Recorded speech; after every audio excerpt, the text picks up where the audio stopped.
ಪ್ರಿಯರಾದ ದೇವಜನರೇ, ಇವತ್ತು ನಾವು ಆಲೋಚನೆ ಮಾಡ್ತಿರುವಂತಹದ್ದು ಬ್ಯಾಚುಲರ್ ಇನ್ ಬೈಬಲ್ ಥಿಯಾಲಜಿ 2ನೇ ವರ್ಷದಲ್ಲಿ ಒಂದು ಅಂಶವಾಗಿರುತ್ತೆ ಪ್ರಿಯರೇ. ಸೊ ಪರೀಕ್ಷೆಯಲ್ಲಿ ಈ ಅಂಶವೂ ಸಹ ಸಿಲೆಬಸ್ಸಲ್ಲಿ ಒಂದು ಅಂಶವಾಗಿರುತ್ತೆ. ಓಕೆ, ಇಷ್ಟಕ್ಕೂ ನಾವು ಆಲೋಚನೆ ಮಾಡ್ತಿರುವಂತಹ ಅಂಶದ ಹೆಸರೇನು ಅಂತ ಹೇಳಿ ಕೇಳಿದ್ರೆ, ಈಗಾಗಲೇ ಆಲೋಚನೆ ಮಾಡಿರುವಂತಹ ಅಂಶನೇ, ಆದರೆ ಪರೀಕ್ಷೆಯ ಕೋನದಲ್ಲಿ ಪರೀಕ್ಷೆ ಬರೆದಿರುವಂತಹ ವಿದ್ಯಾರ್ಥಿಗಳಿಗೆ ಅರ್ಥ ಆಗುವಂತಹ ರೀತಿಯಲ್ಲಿ, ಅವ್ರಿಗೆ ಬೇಕಾಗಿರುವಂತಹ ಇನ್ಫಾರ್ಮೇಷನ್ ಕೊಡುವಂತಹ ರೀತಿಯಲ್ಲಿ ಅಂಶವನ್ನು ಇನ್ನೊಂದು ಸಾರಿ ಹೇಳಬೇಕು ಅನ್ನುವಂತಹ ಹಂಬಲವನ್ನು ಹೊಂದಿದ್ದೀವಿ. ಈ ಅಂಶದ ಹೆಸರು, ಯಾರು ಈ ಶಾಸ್ತ್ರಿಗಳು, ಪರಿಸಾಯರು, ಸದ್ದುಕಾಯರು ಹಾಗೂ ಸುಂಕದವರು. ಅಂಶದ ಹೆಸರನ್ನು ಇನ್ನೊಂದು ಸಾರಿ ಹೇಳ್ತಿದ್ದೀನಿ. ಇವತ್ತು ನಾವು ಆಲೋಚನೆ ಮಾಡ್ತಿರುವಂತಹ ಅಂಶದ ಹೆಸರು, ಯಾರು ಈ ಶಾಸ್ತ್ರಿಗಳು, ಪರಿಸಾಯರು, ಸದ್ದುಕಾಯರು ಹಾಗೂ ಸುಂಕದವರು. ಓಕೆ, ಇಷ್ಟಕ್ಕೂ ಈ ಪಾಠಕ್ಕೆ ಒಂದು ಚಿಕ್ಕ ಇಂಟ್ರೊಡಕ್ಷನ್ ನೋಡ್ಕೊಬೇಕಾದ್ರೆ, ಏನಕ್ಕೋಸ್ಕರ ಈ ರೀತಿಯಾಗಿರುವಂತಹ ಪಾಠಗಳನ್ನೆಲ್ಲ ಆಲೋಚನೆ ಮಾಡಬೇಕು ನಾವು? ಇದನ್ನು ತಿಳ್ಕೊಳ್ಳೋದೇ ಹೋದರೆ ಏನಾಗುತ್ತೆ? ಶಾಸ್ತ್ರಿಗಳು, ಪರಿಸಾಯರು, ಸದ್ದುಕಾಯರು, ಇದೆಲ್ಲ ನಾವು ಸತ್ಯವೇದದಲ್ಲಿ ನೋಡಿರುವಂತಹ ಪದಗಳೇನ ಅಥವಾ ಯಾವುದಾದ್ರೂ ಹೊಸದಿದೆಯಾ? ಇದರಲ್ಲಿ ನೋಡಿರುವಂತಹದ್ದೇನಾ? ಸತ್ಯವೇದದಲ್ಲಿ ಇರುವಂತಹದ್ದೇನಾ? ಹೌದಲ್ವಾ? ಹಾಗಾದರೆ ಈ ಅಂಶವನ್ನು ಆಲೋಚನೆ ಮಾಡಬೇಕಾದ್ರೆ ಈ ಟರ್ಮ್ಸ್ಗೆ ಮೀನಿಂಗನ್ನು ಫಸ್ಟ್ ಏನಕ್ಕೋಸ್ಕರ ತಿಳ್ಕೋಬೇಕು? ಸತ್ಯವೇದ ನಮಗೆ ಅರ್ಥ ಆಗಬೇಕು ಅಂದರೆ ಪ್ರಿಯರೇ, ಓದಬೇಕಾದ್ರೆ ನಾವು ಮತ್ತಾಯದಿಂದ ಶುರು ಮಾಡ್ತೀವೋ ಅಥವಾ ಆದಿಕಾಂಡದಿಂದ ಶುರು ಮಾಡ್ತೀವೋ, ನಾವು ಓದ್ತಿರುವಂತಹ ವಾಕ್ಯ ಭಾಗ ನಮ್ಗೆ ಅರ್ಥ ಆಗಬೇಕು ಅಂತ ಹೇಳಿದ್ರೆ ನಮಗೇನು ಗೊತ್ತಿರಬೇಕು? ಬೇಸಿಕ್ ಗೊತ್ತಿರಬೇಕಾ? ಒಬ್ಬ ಹುಡುಗನಿಗೆ ಒಂದು ಇಂಗ್ಲೀಷ್ ಬುಕ್ಕನ್ನು ನೀವು ಕೊಟ್ರಿ ಅಂತ ಅಂದ್ಕೊಳ್ಳಿ. ಆ ಹುಡುಗನಿಗೆ ABCD ಬರೋದಿಲ್ಲ ಅಂತ ಅಂದ್ಕೊಳ್ಳಿ. ಓದ್ತಾನ? ಅಲ್ಲಿ ಏನಿದೆ ಅಂತ ಹೇಳಿ ಓದ್ತಾನ? ಏನಕ್ಕೋಸ್ಕರ ಓದೋದಿಲ್ಲ? ABCD ಬರೋದಿಲ್ಲ. ಹಾಗಾದರೆ ಇಂಗ್ಲೀಷ್ ಓದಬೇಕಂದ್ರೆ ಬೇಸಿಕ್ಕಾಗಿ ಯಾವ್ದು ಬರಬೇಕು? ABCD ಬರಬೇಕಾ? ನಂತರ ಪದಗಳನ್ನು ಕೂಡಿಸಿ ಓದುವಂತಹದ್ದು, ಅಕ್ಷರಗಳನ್ನು ಕೂಡಿಸಿ ಓದುವಂತಹದ್ದು ಬರಬೇಕಾ? ಇದೆಲ್ಲ ಬಂದರೆ ಬುಕ್ಕಲ್ಲಿರುವಂತಹ ಒಂದು ಇಂಗ್ಲೀಷ್ ಸೆಂಟೆನ್ಸನ್ನು ಓದ್ಬೋದು. ನಿಜನಾ? ಹಾಗಾದರೆ ಸತ್ಯವೇದವನ್ನು ಓಪನ್ ಮಾಡಿಟ್ಕೊಂಡು, ಬ್ರದರ್ ಸತ್ಯವೇದ ನಮ್ಗೆ ಅರ್ಥ ಆಗ್ತಿಲ್ಲ ಅಂತ ನಾವು ಅಂತಿದ್ದೀವಿ ಅಂತ ಹೇಳಿದ್ರೆ ನಮಗೇನು ಗೊತ್ತಿಲ್ಲ ಇಷ್ಟಕ್ಕೂ ಸತ್ಯವೇದದಲ್ಲಿ? ಸತ್ಯವೇದದ ಬೇಸಿಕ್ಕು ಗೊತ್ತಿಲ್ಲ. ಹೌದಾ? ಸತ್ಯವೇದಕ್ಕೆ ಅಂತ ಹೇಳಿ ಒಂದು ಪ್ರಿಲಿಮಿನರಿಯಾಗಿ ನಮಗೆ ಗೊತ್ತಿರಬೇಕಾಗಿರುವಂತಹ ಬೇಸಿಕ್ಸ್ ಇದೆಯಾ? ಆ ಬೇಸಿಕ್ಸಲ್ಲಿ ಒಂದು ಪಾಠನೇ ಈಗ ನಾವು ನೋಡ್ತಿರುವಂತಹ ಪಾಠ. ಸತ್ಯವೇದದಲ್ಲಿ ಹಲವಾರು ಪದಗಳು ಬಳಕೆಯಾಗಿದೆ. ಉದಾಹರಣೆ ಕೊಡಬೇಕು ಅಂತ ಹೇಳಿದ್ರೆ, ಹಳೆ ಒಡಂಬಡಿಕೆ ಓದುವಂತಹ ಪ್ರಯತ್ನ ಎಷ್ಟು ಜನ ಮಾಡಿದ್ದೀವಿ ಇಷ್ಟಕ್ಕೂ ನಮ್ಮಲ್ಲಿ? ಹಳೆ ಒಡಂಬಡಿಕೆ ಯಾವತ್ತಾದರೂ ಓದುವಂತಹ ಪ್ರಯತ್ನವನ್ನು ಎಷ್ಟು ಜನ ಮಾಡಿದ್ದೀವಿ ನಮ್ಮಲ್ಲಿ? ಯಾರೂ ಮಾಡಿಲ್ವಾ? ಮಾಡಿದ್ದೀವ? ಹಳೆ ಒಡಂಬಡಿಕೆ ಓದುವಂತಹ ಪ್ರಯತ್ನ ಮಾಡಿದ್ದೀವ? ಹಳೆ ಒಡಂಬಡಿಕೆಯಲ್ಲಿ ಒಂದಷ್ಟು ಪದಗಳಿದೆ. ನೀವು ಓದ್ತಾ ಇರಬೇಕಾದ್ರೆ ಒಂದಷ್ಟು ಜನಾಂಗಗಳು ನಿಮ್ಮ ಕಣ್ಣಿಗೆ ಕಾಣಿಸ್ತಾರೆ. ಯಾರ್ಯಾರು? ಇಸ್ರಾಯೇಲ್ಯರು, ಐಗುಪ್ತಿಯರು, ಇವರನ್ನು ಬಿಟ್ಟು ಇನ್ನೂ ಯಾರ್ಯಾರು ಕಾಣಿಸ್ತಾರೆ ಹಳೆ ಒಡಂಬಡಿಕೆಯಲ್ಲಿ? ಎದೋಮ್ಯರು. ಕೇಳಿದ್ದೀವ ಈ ಪದವನ್ನು? ಎದೋಮ್ಯರು ಕೇಳಿದ್ದೀವ? ಹೌದಾ? ಮಿದ್ಯಾನ್ಯರು, ಹಿವ್ವಿಯರು, ಹಿತ್ತಿಯರು, ಅಮ್ಮೋನಿಯರು, ಅಮಾಲೇಕ್ಯರು, ಮಿದ್ಯಾನ್ಯರು, ಎಬೂಸಿಯರು, ಹಿವ್ವಿಯರು. ಯಾರು ಇವರೆಲ್ಲ? ಯಾರು? ಹಳೆ ಒಡಂಬಡಿಕೆ ಓದಿದೀವಲ್ವ? ಇವರೆಲ್ಲ ಯಾರು? ಎಬೂಸಿಯರು ಅಂದರೆ ಯಾರು? ಮಿದ್ಯಾನ್ಯರು ಅಂದರೆ ಯಾರು? ಹಿತ್ತಿಯರು, ಅಮೋನಿಯರು, ಅಮಾಲೇಕ್ಯರು, ಯಾರು ಇವರೆಲ್ಲ? ಇದೇ ಸತ್ಯವೇದದ ಬೇಸಿಕ್ ಅಂತ ಹೇಳುವಂತಹದ್ದು. ಆ ವಾಕ್ಯ ಭಾಗವನ್ನು ಓದುವುದಕ್ಕಿಂತ ಮುಂಚೆ ಆ ವಾಕ್ಯ ಭಾಗದಲ್ಲಿ ಯಾವ ಪದಗಳು ನಮಗೆ ಗೊತ್ತಿಲ್ಲದೆ ಇರುವಂತಹ ಪದಗಳು ಬರುತ್ತೆ. ಅದನ್ನು ಮುಂಚಿತವಾಗಿ ತಿಳ್ಕೊಂಡ್ರೆ ಮಾತ್ರ ನಾವು ಓದ್ತಿರುವಂತಹ ವಾಕ್ಯ ಭಾಗ ನಮಗೆ ಅರ್ಥ ಆಗುತ್ತೆ. ಹೌದಲ್ವಾ? ಹೊಸ ಒಡಂಬಡಿಕೆ ಅರ್ಥ ಆಗಬೇಕು. ಇಷ್ಟೊತ್ತು ನಾನು ಹೇಳಿದ್ದು ಹಳೆ ಒಡಂಬಡಿಕೆಯಲ್ಲಿ ಬರುವಂತಹ ಜನಾಂಗಗಳು. ಇಷ್ಟಕ್ಕೂ ಇಸ್ರಾಯೇಲಿಯರು ಹೋಗಬೇಕಾದ್ರೆ ಇವರೆಲ್ಲ ಇಸ್ರಾಯೇಲಿಯರು ಎನ್ಕೌಂಟರ್ ಮಾಡುವಂತಹ ಜನಾಂಗಗಳು, ಇಸ್ರಾಯೇಲಿಯರಿಗೆ ಸಿಕ್ಕಿ ಇಸ್ರಾಯೇಲಿಯರು ಯುದ್ಧ ಮಾಡುವಂತಹ ಜನಾಂಗಗಳು ಇವರೆಲ್ಲ. ಹಾಗೆ ಇದಿಷ್ಟು ಸಹ ಹಳೆ ಒಡಂಬಡಿಕೆಗೆ ಸಂಬಂಧಪಟ್ಟಿತ್ತು. ಇದೇ ರೀತಿ ಹೊಸ ಒಡಂಬಡಿಕೆಯಲ್ಲಿ ಒಂದಷ್ಟು ಗೊತ್ತಿಲ್ಲದೆ ಇರುವಂತಹ ಪದಗಳಿದೆ. ಅದರಲ್ಲಿ 4 ಪದಗಳನ್ನು ನಾವು ಇವತ್ತು ಆಲೋಚನೆ ಮಾಡ್ತಿದ್ದೀವಿ. ಅದಕ್ಕೋಸ್ಕರ ನಮ್ಮ ಅಂಶದ ಹೆಸರೇನು? ಯಾರು?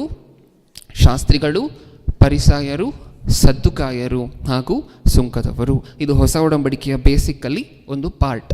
ಹಳೆ ಒಡಂಬಡಿಕೆ ಅಮೋನಿಯರು, ಅಮಾಲೇಕ್ಯರು ಇವರೆಲ್ಲ ಯಾರು ಬ್ರದರ್ ಅಂದರೆ B3 ಅಥವಾ MBTH ಅಲ್ಲಿ ಈ ಅಂಶವನ್ನು ಇಡಲಿಕ್ಕೆ ಪ್ರಯತ್ನ ಪಡೋಣ, ದೇವರ ಚಿತ್ತ ಇದ್ದರೆ. ಓಕೆ, ಅಣ್ಣವರು ಒಪ್ಪಿಗೆ ಕೊಟ್ಟರೆ. ಓಕೆ, ಹಾಗಾದರೆ ಇವತ್ತು ನಾವು ಆಲೋಚನೆ ಮಾಡ್ತಿರುವಂತಹದ್ದು ಈ ಅಂಶ. ಏನಕ್ಕೋಸ್ಕರ ಆಲೋಚನೆ ಮಾಡ್ತಿದ್ದೀವಿ ಅಂತ ಹೇಳಿ ಈಗಾಗಲೇ ನಾನು ಹೇಳಿದ್ದೀನಿ. ಸತ್ಯವೇದದ ಬೇಸಿಕ್ಸಲ್ಲಿ ಇದೂ ಸಹ ಒಂದು ಪಾಠ.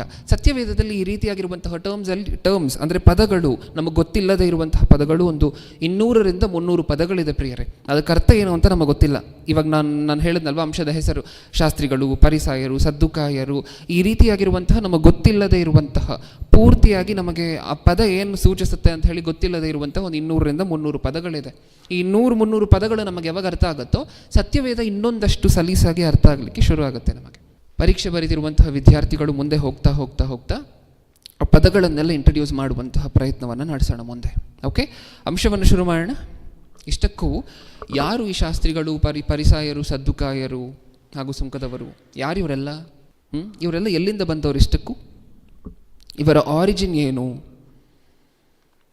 ಇಂಡಿವಿಜುವಲ್ ಆಗಿ ಶಾಸ್ತ್ರಿಗಳು, ಪರಿಸಾಯರು ಇವರೆಲ್ಲ ಬೇರೆ ಬೇರೆಯಾಗಿ ಯಾರು ಅಂತ ನೋಡುವುದಕ್ಕಿಂತ ಮುಂಚೆ ಇವರೆಲ್ಲರೂ ಸಹ ಎಲ್ಲಿಂದ ಬಂದಂಥವರು?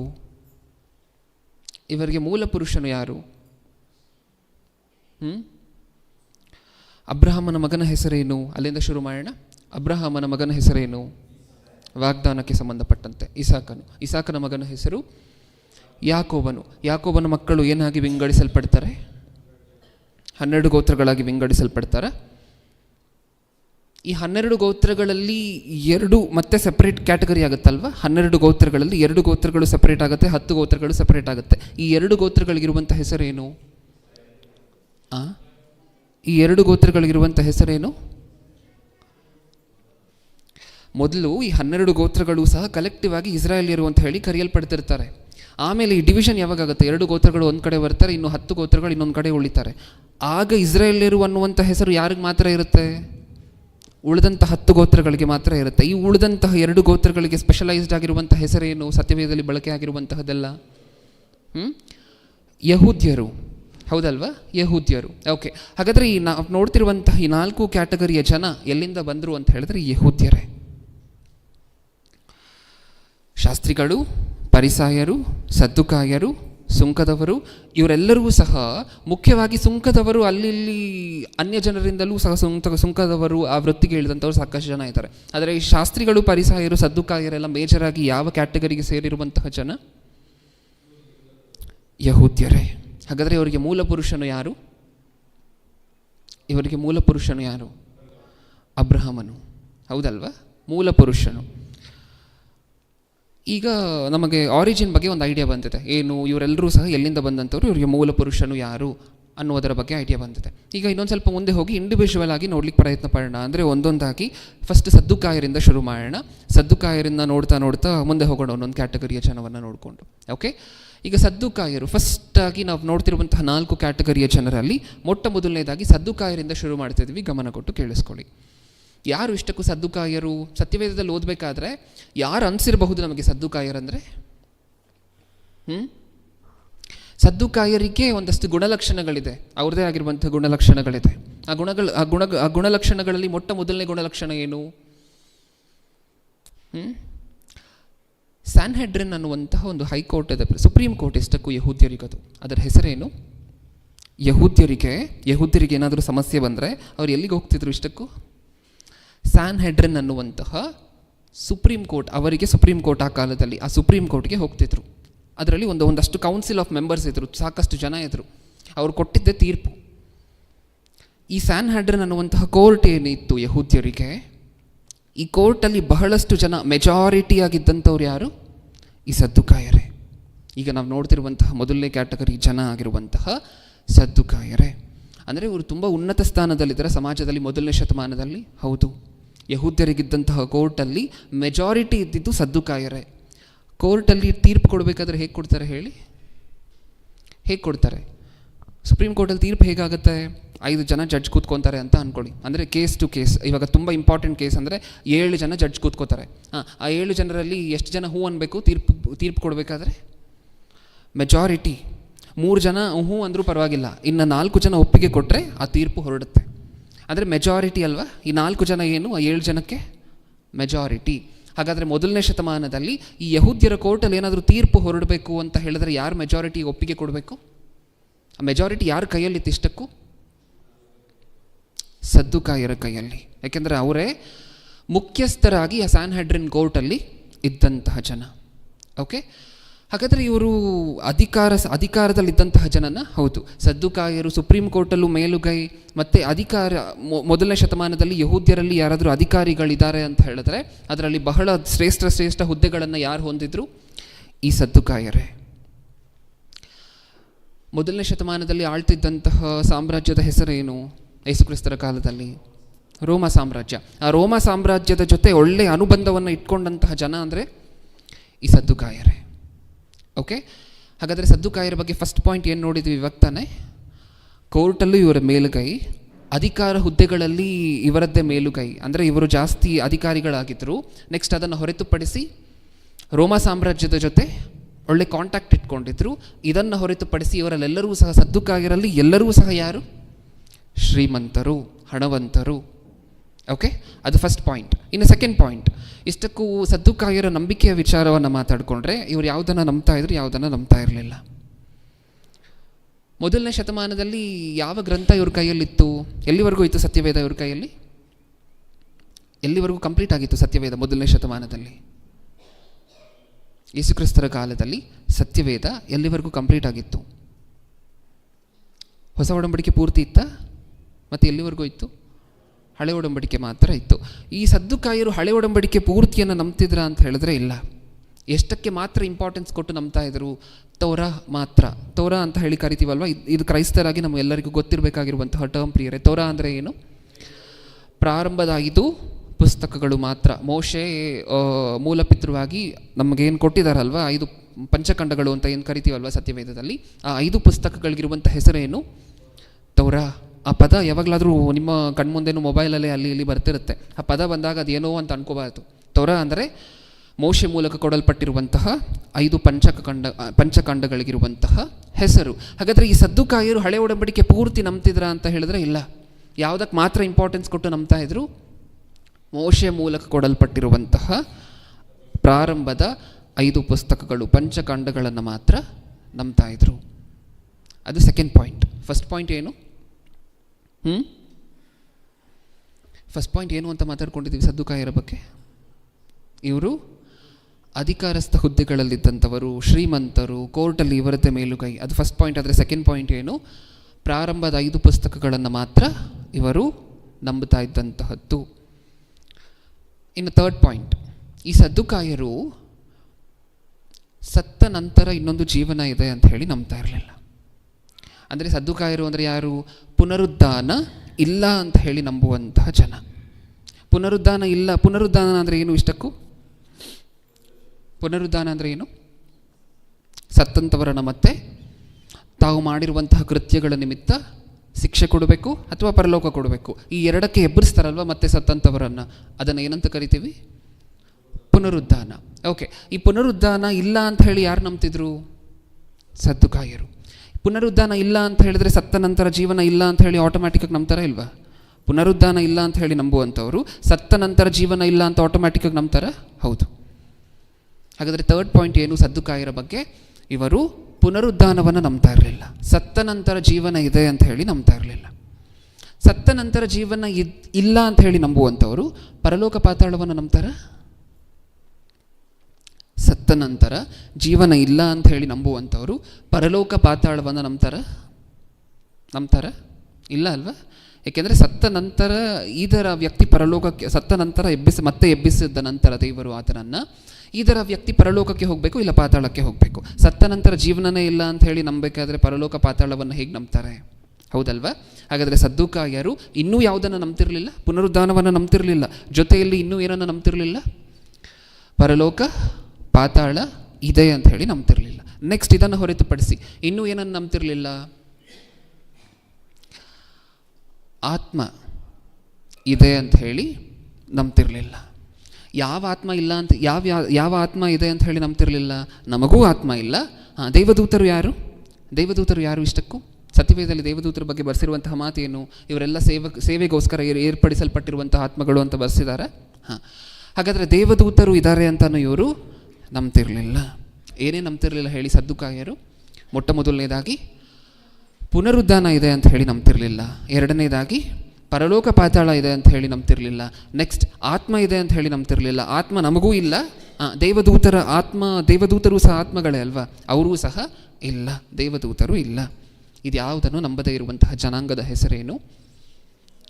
ಸದ್ದುಕಾಯರು. ಹೌದಲ್ವಾ? ಈಗ ನೀವು ಕೇಳಿದ್ರೆ ಇಷ್ಟಕ್ಕೂ ನೀವು ಹೇಳಿದ್ದೆಲ್ಲ ಎಲ್ಲಿದೆ ಬ್ರದರ್ ಸತ್ಯವೇದದಲ್ಲಿ? ನಾವು ಹೇಗೆ ನಂಬುವಂತಹದ್ದು ಅಂತ ಹೇಳಿದ್ರೆ ಸತ್ಯವೇದದಲ್ಲಿ ಮಾತುಗಳೆಲ್ಲ ಸ್ಪಷ್ಟವಾಗಿ ದೇವರು ಬರೆಸಿದ್ದಾರೆ ಪ್ರಿಯರೇ. ಒಂದ್ಸಾರಿ ನೋಡೋಣ. ಮಾರ್ಕನು ಬರೆದ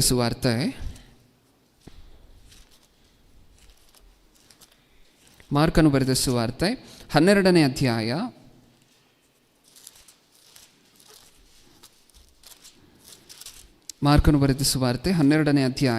18ನೇ ವಚನ.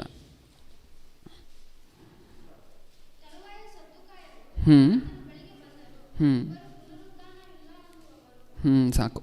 ತರುವಾಯ ಸದ್ದುಕಾಯರು ಆತನ ಬಳಿಗೆ ಬಂದರು. ಇವರು ಪುನರುದ್ಧಾನವಿಲ್ಲ ಅನ್ನುವವರು. ಯಾರಂತೆ ಸದ್ದುಕಾಯರು? ಪುನರುದ್ಧಾನ ಇಲ್ಲ ಅಂತ ಹೇಳುವಂಥವರು, ಅಂದರೆ ಪುನರುದ್ಧಾನವನ್ನು ನಂಬದೇ ಇರುವಂತಹ ಜನ. ಓಕೆ, ಒಂದು ಪಾಯಿಂಟ್ ಸಿಕ್ತು. ಪುನರುದ್ಧಾನ ಇಲ್ಲ ಅಂತ ಹೇಳಿ ಇವರು ನಂಬ್ತಾರೆ ಅನ್ನುವಂತಹ ಪಾಯಿಂಟ್ ಸಿಕ್ತು. ಇನ್ನು ಉಳಿದಿರುವಂತಹ ಪಾಯಿಂಟ್ಗಳೆಲ್ಲ ಎಲ್ಲಿದೆ? ಅಪೊಸ್ತಲರ ಕೃತ್ಯಗಳು 23ನೇ ಅಧ್ಯಾಯ, ಅಪೊಸ್ತಲರ ಕೃತ್ಯಗಳು 23ನೇ ಅಧ್ಯಾಯ 8ನೇ ವಚನ. ಯಾಕೆಂದರೆ ಸತ್ತವರು ಎದ್ದು ಬರುವುದಿಲ್ಲವೆಂತಲೂ. ಸೆಕೆಂಡ್ ಪಾಯಿಂಟ್ ಎಲ್ಲಿ ಸಿಗ್ತಾ? ಫಸ್ಟ್ ಪಾಯಿಂಟ್ ಹಿಂದೆ ಓದಂತಹ ರೆಫರೆನ್ಸಲ್ಲಿ ಏನು ಓದಿದ್ದೀವಿ? ಮಾರ್ಕನು ಬರೆದ ಸುವಾರ್ತೆಯಲ್ಲಿ ಈಗಾಗಲೇ ಓದಂತಹ ವಚನದಲ್ಲಿ ಏನಿತ್ತು? ಪುನರುದ್ಧಾನ ಇಲ್ಲ ಅಂತ ಹೇಳಿ ನಂಬ್ತಾರೆ ಸದ್ದುಕಾಯರು. ನೆಕ್ಸ್ಟ್ ಸೆಕೆಂಡ್ ಪಾಯಿಂಟ್ ಏನಂತೆ? ಯಾಕೆಂದರೆ ಸತ್ತವರು ಎದ್ದು ಬರುವುದಿಲ್ಲವೆಂತಲೂ, ಅಂದರೆ ಪುನರುದ್ಧಾನ ಇಲ್ಲ ಅಂದರು. ಇಲ್ಲೇನಂತಿದ್ದಾರೆ? ಸತ್ತವರು ಎದ್ದು ಬರುವುದಿಲ್ಲವೆಂತಲೂ, ದೇವದೂತನಾಗಲಿ ದೇಹವಿಲ್ಲದ ಆತ್ಮವಾಗಲಿ ಇಲ್ಲವೆಂತಲೂ ಸದ್ದುಕಾಯರು ಹೇಳುವರು. ಇನ್ನೂ ಏನೇನಂತಾರಂತೆ ಇವರು? ಆತ್ಮ ಅನ್ನುವಂತಹದ್ದು ಇಲ್ಲ, ಅಂದರೆ ದೇಹ ಇಲ್ಲದೆ ಇರುವಂತಹ ಆತ್ಮ ಅನ್ನುವಂತಹದ್ದು ಇಲ್ಲ. ದೇವದೂತರು ಸಹ ಇಲ್ಲ. ಆ ಮಾತನ್ನು ಸಹ ಅಲ್ಲೇ ಓದಿದ್ವಲ್ವ?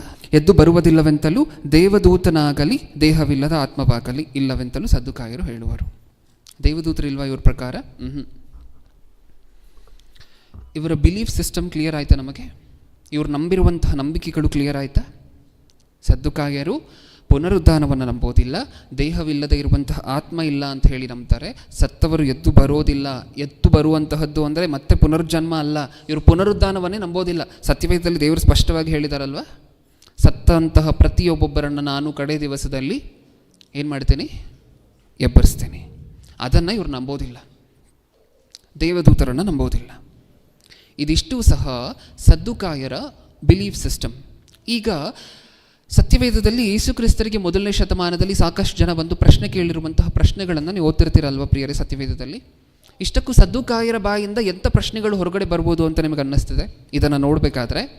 ಸದ್ದುಕಾಯರು ಏನೇನು ನಂಬೋದಿಲ್ಲ? ಪುನರುದ್ಧಾನ ನಂಬೋದಿಲ್ಲ, ದೇವದೂತರನ್ನ ನಂಬೋದಿಲ್ಲ, ಆತ್ಮ ಇದೆ ಅಂತ ನಂಬೋದಿಲ್ಲ. ಇದನ್ನೆಲ್ಲ ನೋಡಿದ್ರಲ್ವ? ಈಗ ನೀವು ಹೇಳಿ, ಇವರ ಬಾಯಿಂದ ಒಂದು ವೇಳೆ ಇವರು ಯೇಸು ಕ್ರಿಸ್ತರಿಗೆ ಪ್ರಶ್ನೆ ಮಾಡಬೇಕಾದ್ರೆ ಎಂಥ ಪ್ರಶ್ನೆಗಳು ಹೊರಗಡೆ ಬರ್ಬೋದು? ಎಂಥ ಪ್ರಶ್ನೆಗಳನ್ನು ಕೇಳ್ಬೋದು?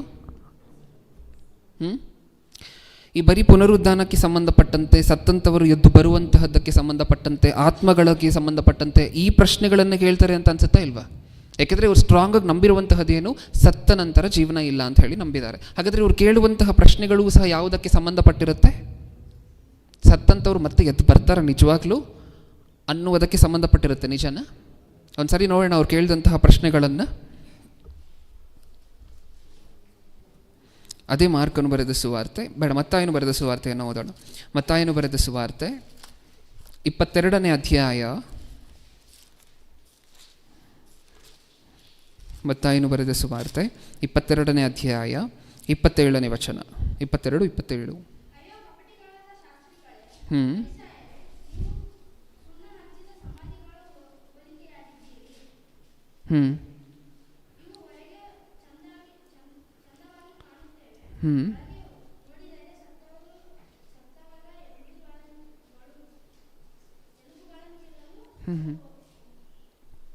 ಮೂವತ್ತರಿಂದ ಓದೋಣ. ಅದೇ ಅಧ್ಯಾಯ 22ನೇ ಅಧ್ಯಾಯ 30ರಿಂದ.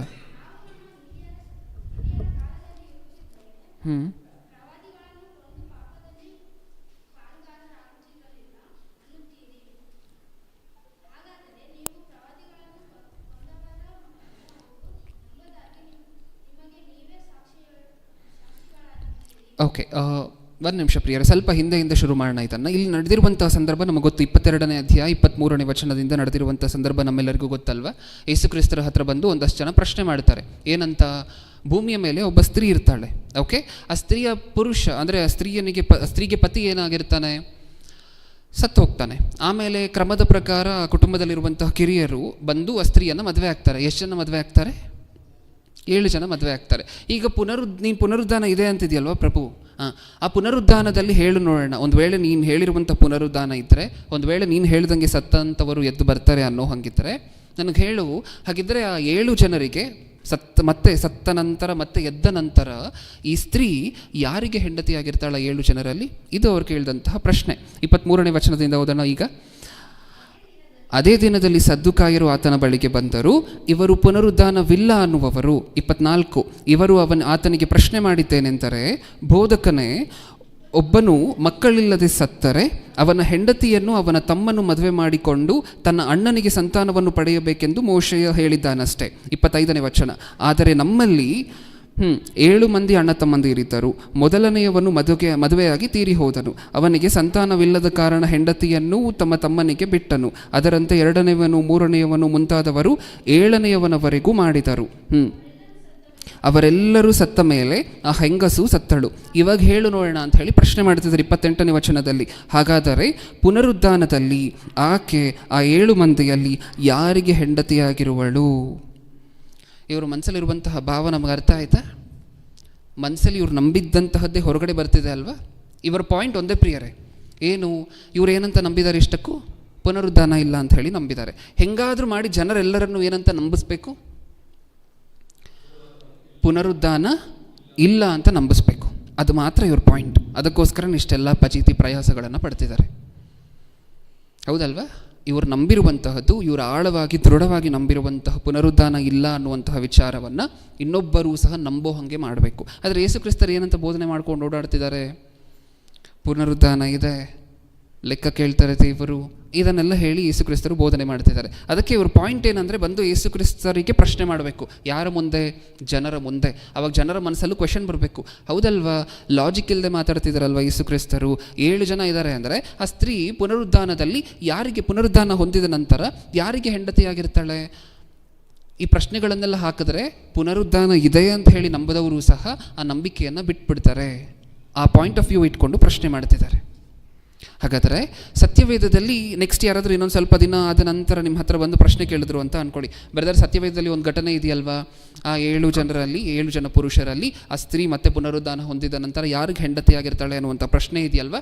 ಈ ಪ್ರಶ್ನೆ ಯಾರು ಕೇಳಿದ್ದು ಅಂತ ಯಾರಾದರೂ ಬಂದು ನಿಮ್ಮನ್ನು ಪ್ರಶ್ನೆ ಮಾಡಿದ್ರು ಅಂತ ಅಂದ್ಕೊಳ್ಳಿ. ಏನಂತೀರಾ? ಬ್ರದರ್, ಯೇಸು ಕ್ರಿಸ್ತರ ಸುತ್ತಮುತ್ತ ಸಾಕಷ್ಟು ಸಾವಿರಾರು ಜನ ಇರ್ತಿದ್ರು ಬ್ರದರ್, ಅದರಲ್ಲಿ ಯಾರು ಬೇಕಾದರೂ ಪ್ರಶ್ನೆ ಮಾಡಿರ್ಬೋದು ಅಂತೀರ? ಯಾರು ಪ್ರಶ್ನೆ ಮಾಡಿದ್ದು? ಸದ್ದುಕಾಯರು. ಅದು ಸ್ಪಷ್ಟ ಆಗಿದೆಯಾ ನಮಗೆ? ಯಾರು ಬೇಕಾದರೂ ಯಾವುದೋ ಒಂದು ಗುಂಪು ಬಂದು ಪ್ರಶ್ನೆ ಮಾಡಿಲ್ಲ. ಅದೇ ಗುಣ, ಅದೇ ನಂಬಿಕೆ ತುಂಬಿ ತುಳುಕ್ತಿತ್ತಲ್ಲ ಸದ್ದುಕಾಯರಲ್ಲಿ, ಆ ಸದ್ದುಕಾಯರು ಈ ಪ್ರಶ್ನೆ ಮಾಡಿ. ಸತ್ಯವೇದಲ್ಲೂ ಸಹ ಬರ್ಸಿದಾರಲ್ವ, ಸದ್ದುಕಾಯರು ಪುನರುದ್ಧಾನ ಇಲ್ಲ ಅಂತ ಹೇಳಿ ನಂಬುವಂಥವರು, ಇವರು ಬಂದು ಯೇಸು ಕ್ರಿಸ್ತರ ಹತ್ರ ಈ ಪ್ರಶ್ನೆ ಮಾಡ್ತಾರೆ ಅಂತ. ಹೌದಾ? ಆ ಪ್ರಶ್ನೆ ಯಾರು ಮಾಡಿದ್ದು ಅನ್ನುವಂತಹದ್ದು ಪಟ್ಟಂತ ನಮ್ಮ ಬಾಯಿಂದ ಹೊರಗಡೆ ಬರಬೇಕು ಅಂದರೆ ಸದ್ದುಕಾಯರು ಯಾವ ಗುಣವನ್ನು ಹೊಂದಿದ್ರು ಅಂತ ಹೇಳಿ ನಮಗೆ ಅರ್ಥ ಆಗಬೇಕು. ಓಕೆ, ಇದಿಷ್ಟು ಸಹ ಇವಾಗ ನಾವು ನೋಡಿದಂತಹದ್ದಿಷ್ಟು ಸಹ ಸದ್ದುಕಾಯರಿಗೆ ಸಂಬಂಧಪಟ್ಟಿರುವಂತಹ ವಿಚಾರ, ವಿವರಣೆ, ಬೇಸಿಕ್ ಆಗಿರುವಂಥ ಇನ್ಫಾರ್ಮೇಷನ್ ನಮಗೆ ಗೊತ್ತಿರಬೇಕಾಗಿರುವಂತಹದ್ದು. ಪರೀಕ್ಷೆ ಬರೀತಿರುವಂತಹ ವಿದ್ಯಾರ್ಥಿಗಳು ಏನೇನೆಲ್ಲ ಬರೀಬೇಕು ಸದ್ದುಕಾಯರು ಅನ್ನುವಂತಹ ಕ್ಯಾಟಗರಿಯ ಕೆಳಗೆ? ಫಸ್ಟ್ ಪಾಯಿಂಟ್, ಸನ್ ಹ್ಯಾಡ್ರನ್, ಈ ನೇಮನ್ನು ಮೆನ್ಷನ್ ಮಾಡಿ. ಏಕೆಂದರೆ ಇದೆಲ್ಲ ನಮಗೆ ಗೊತ್ತಿರಬೇಕಾಗಿರುವಂತಹದ್ದು ಕ್ರೈಸ್ತರಾಗಿ. ಇದು ಏನಿದು? ಇಷ್ಟಕ್ಕೂ ಸುಪ್ರೀಂ ಕೋರ್ಟ್ ಯಹೂದ್ಯರಿಗೆ. ಈ ಸುಪ್ರೀಂ ಕೋರ್ಟಲ್ಲಿ ಯಾರಿಗೆ ಜಾಸ್ತಿ ಮೆಜಾರಿಟಿ ಇತ್ತು? ಈ ಸದ್ದುಕಾಯರಿಗೆ. ಒಳ್ಳೆ ಟೈಅಪ್ ಇತ್ತು ರೋಮನ್ ಅಧಿಕಾರಿಗಳ ಜೊತೆ. ಅದನ್ನು ಹೊರತುಪಡಿಸಿ ಇವರೆಲ್ಲ ಶ್ರೀಮಂತರು. ಓಕೆ, ಸೆಕೆಂಡ್ ಪಾಯಿಂಟ್ ಏನನ್ನು ನೋಡ್ಕೊಂಡ್ವಿ ಸದ್ದುಕಾಯರ ಬಗ್ಗೆ? ಇವರು ಆತ್ಮ ಇಲ್ಲ ಅಂತ ಹೇಳಿ ನಂಬ್ತಾರೆ, ಪುನರುದ್ಧಾನ ಇಲ್ಲ ಅಂತ ಹೇಳಿ ನಂಬ್ತಾರೆ, ಸತ್ತ ನಂತರ ಜೀವನ ಇಲ್ಲ ಅಂತ ನಂಬ್ತಾರೆ, ದೇವದೂತರು ಇಲ್ಲ ಅಂತ ನಂಬ್ತಾರೆ. ಇದನ್ನೆಲ್ಲ ನೋಡ್ಕೊಂಡ್ವಿ. ಅದಾದ ನಂತರ ಇವ್ರು ಕೇಳುವಂತಹ ಪ್ರಶ್ನೆಗಳನ್ನು ನೋಡಿದ್ದೀವಿ. ಇದಿಷ್ಟೂ ಸಹ ಬರಿತೀವ? ಓಕೆ, ಈಗ ಸದ್ದುಕಾಯರನ್ನು ನೀವು ನೋಡಿದಾಗ ಪ್ರಸ್ತುತ ಯಾವ ಜನಾಂಗ ನಿಮ್ಮ ಕಣ್ಣಿಗೆ ನೆನಪು ಬರ್ತಾರೆ? ಇವ್ರು ಬರೀ ಆ ಕಾಲದಲ್ಲಿ ಮಾತ್ರ ಅಲ್ಲ ಈ ಥರ ಜನ ಇದ್ದಿತ್ತು. ಈ ಕಾಲದಲ್ಲೂ ಸದ್ದುಕಾಯರಿಗಿರುವಂತಹ ಗುಣ ಇಟ್ಕೊಂಡು ಭೂಮಿಯ ಮೇಲೆ ಇನ್ನೂ ಸಾಕಷ್ಟು ಜನ ಬದುಕ್ತಿದ್ದಾರೆ. ಯಾರಿವರು? ಸದ್ದುಕಾಯರಿಗಿರುವಂಥ ಗುಣ ಏನಂತ ನೋಡ್ಕೊಂಡ್ವಿ? ಸತ್ತ ನಂತರ ಜೀವನ ಇಲ್ಲ ಅಂತ ಹೇಳ್ತಾರೆ. ಈ ಗುಣ ಯಾರಲ್ಲಿ ಕಾಣಿಸ್ತಿದೆ ನಿಮಗೆ ಈ ಕಾಲದಲ್ಲಿ? ನಾವು ಸಹ ಕ್ರೈಸ್ತರೇ ಅಂತ ಹೇಳ್ಕೊಳ್ಳುವಂಥ ಒಂದು ಬ್ರ್ಯಾಂಚ್ ಇದೆ ಗೊತ್ತಾ? ಆ ಬ್ರ್ಯಾಂಚ್ನ ಹೆಸರೇನು ಹೇಳಿ? ಆ ಬ್ರ್ಯಾಂಚ್ನ ಹೆಸರೇನು? ಒಂದಷ್ಟು ವಾರಗಳ ಹಿಂದೆ ಈ ಸಂದೇಶವನ್ನು ಮಾತಾಡ್ಕೊಂಡಿದ್ವಿ. ಯೆಹೋವನ ಸಾಕ್ಷಿಗಳು ಕೇಳಿದ್ದೀವ? ಈ ಹೆಸರನ್ನು ಕೇಳಿದ್ದೀವ? ಜೆಹೋವ ವಿಟ್ನೆಸ್ ಕೇಳಿದ್ದೀವ? ಇವರ ನಂಬಿಕೆ ಏನು? ಸತ್ತ ನಂತರ ಮತ್ತೆ ಜೀವನ ಎಲ್ಲ ಇಲ್ಲ, ಪರಲೋಕ ಪಾತಾಳಕ್ಕೆ ಹೋಗುವಂತಹದ್ದೆಲ್ಲ ಇಲ್ಲ, ಸಾಯೋವರೆಗೂ ಮಾತ್ರ ಅಷ್ಟೇ. ನಾವು ಮತ್ತೆ ಇಲ್ಲಿ ಮಾಡಿದಂತಹ ಕೃತ್ಯಗಳಿಗೆ ಮತ್ತೆ ದೇವರು ಎಬ್ಬರಿಸಿ ಎಲ್ಲ ಶಿಕ್ಷೆ ಕೊಡೋದಿಲ್ಲ. ನಾವು ಮಾತಾಡಿದ್ದೀವಲ್ಲ, 2 ಭಾಗ ಮಾತಾಡಿದ್ದೀವಿ ಯೆಹೋವನ ಸಾಕ್ಷಿಗಳು ಬಗ್ಗೆ. ಅಲ್ಲಿರುವಂತಹ ಡಾಕ್ಟ್ರೈನ್ ಯಾವುದು ಗೊತ್ತಾ? ಸದ್ದುಕಾಯರಲ್ಲಿ 1ನೇ ಶತಮಾನದಲ್ಲಿದ್ದಂತಹ ಡಾಕ್ಟ್ರೈನ್ಗಳು, ಸಿದ್ಧಾಂತಗಳು. ಓಕೆ, ಇದಿಷ್ಟು ಸಹ ಸದ್ದುಕಾಯರ ಬಗ್ಗೆ. ನೆಕ್ಸ್ಟ್ 2ನೇದಾಗಿ ಪರಿಸಾಯರ ಬಗ್ಗೆ ಆಲೋಚನೆ ಮಾಡಿ ನೋಡೋಣ. ಯಾರು ಪರಿಸಾಯರು? ಯಾರು ಇಷ್ಟಕ್ಕೂ ಪರಿಸಾಯರು ಅನ್ನುವಂಥ ಹೆಸರನ್ನು ನಾವು ಸತ್ಯವೇದದಲ್ಲಿ ಓದ್ಕೊಳ್ತೀವ ಇಲ್ವಾ? ಯಾರು ಪರಿಸಾಯರು? ಪರಿಸಾಯರು ನಂಬಿಕೆಯ ಬಗ್ಗೆ ಹೇಳಬೇಕು ಅಂತ ಹೇಳಿದ್ರೆ, ಸದ್ದುಕಾಯರು ಸತ್ಯವೇದದಲ್ಲಿ ಯಾವ ಪಾಠನ್ನು ಮಾತ್ರ ಬಲವಾಗಿ ನಂಬ್ತಿದ್ರು ಅಂತ ಹೇಳಿ ನೋಡಿದ್ದೀವಿ? ಸದ್ದುಕಾಯರು ಸತ್ಯವೇದದಲ್ಲಿ ಯಾವ ಪಾಠನ್ನು ಮಾತ್ರ ಬಲವಾಗಿ ನಂಬ್ತಿದ್ರು? ಪಂಚಕಾಂಡಗಳು ಮಾತ್ರ. ಈ ಪರಿಸಾಯರು ಹಂಗಲ್ಲ. ಪರಿಸಾಯರು ಹೋಲ್ ಓಲ್ಡ್ ಟೆಸ್ಟಮೆಂಟ್ಸ್ ಅದು ಹಳೆ ಒಡಂಬಡಿಕೆ ಏನಿದೆ ಪೂರ್ತಿಯಾಗಿ ನಂಬ್ತಾ ಇದ್ರು. ಆ ಪೂರ್ತಿಯಾಗಿ ನಂಬಿ ಪಾಪ ದೇವರು ಇನ್ನೊಂದಷ್ಟು ವಿಚಾರಗಳನ್ನು ಹೇಳುವಂತಹದ್ದು ಮರ್ತೋಗಿದ್ದಾರೆ ಮನುಷ್ಯರಿಗೆ ಅಂತ ಅಂದ್ಕೊಂಡು ಇನ್ನೊಂದಷ್ಟು ಓರಲ್ ಟ್ರೆಡಿಷನ್ಸನ್ನು ಸೇರಿಸ್ಕೊಂಡಿದ್ರು. ಓರಲ್ ಟ್ರೆಡಿಷನ್ಸ್ ಅಂದರೆ ಅದಕ್ಕೆ ಬರವಣಿಗೆ ಇಲ್ಲದೆ ಹೋದರೂ ದೇವರು ಇದನ್ನೆಲ್ಲ ಮರ್ತೋಗಿರ್ಬೋದು ಅಂತ ಹೇಳಿ ಇವರೇ ಒಂದಷ್ಟು ಕಲ್ಪನೆಯ ಮನುಷ್ಯ ಕಲ್ಪಿತ ಆಜ್ಞೆಗಳನ್ನು ಸತ್ಯವೇದಕ್ಕೆ, ಹಳೆ ಒಡಂಬಡಿಕೆಗೆ ಸೇರಿಸ್ಕೊಂಡಿದ್ರು. ಅದಕ್ಕೆ ಯೇಸು ಕ್ರಿಸ್ತರು ಸಾಕಷ್ಟು ಸರಿ ಮಾತಾಡ್ತಾರೆ. ಏನಂತ ಹೇಳ್ತಾರೆ ಇವರಿಗೆ? ಪರಿಸಾಯರ ಹತ್ರ ಮಾತಾಡಬೇಕಾದ್ರೆ ಏನಂತ ಹೇಳ್ತಾರೆ? ನೀವು ಮನುಷ್ಯ ಕಲ್ಪಿತ ಆಜ್ಞೆಗಳನ್ನು ಸಹ ಸೇರಿ. ಆ ಮಾತನ್ನು ಒಂದು ಸರಿ ನೋಡೋಣ. ಮಾರ್ಕನು ಬರೆದ ಸುವಾರ್ತೆ 7ನೇ ಅಧ್ಯಾಯ 6ನೇ ವಚನ, 7-6. ಹಾಂ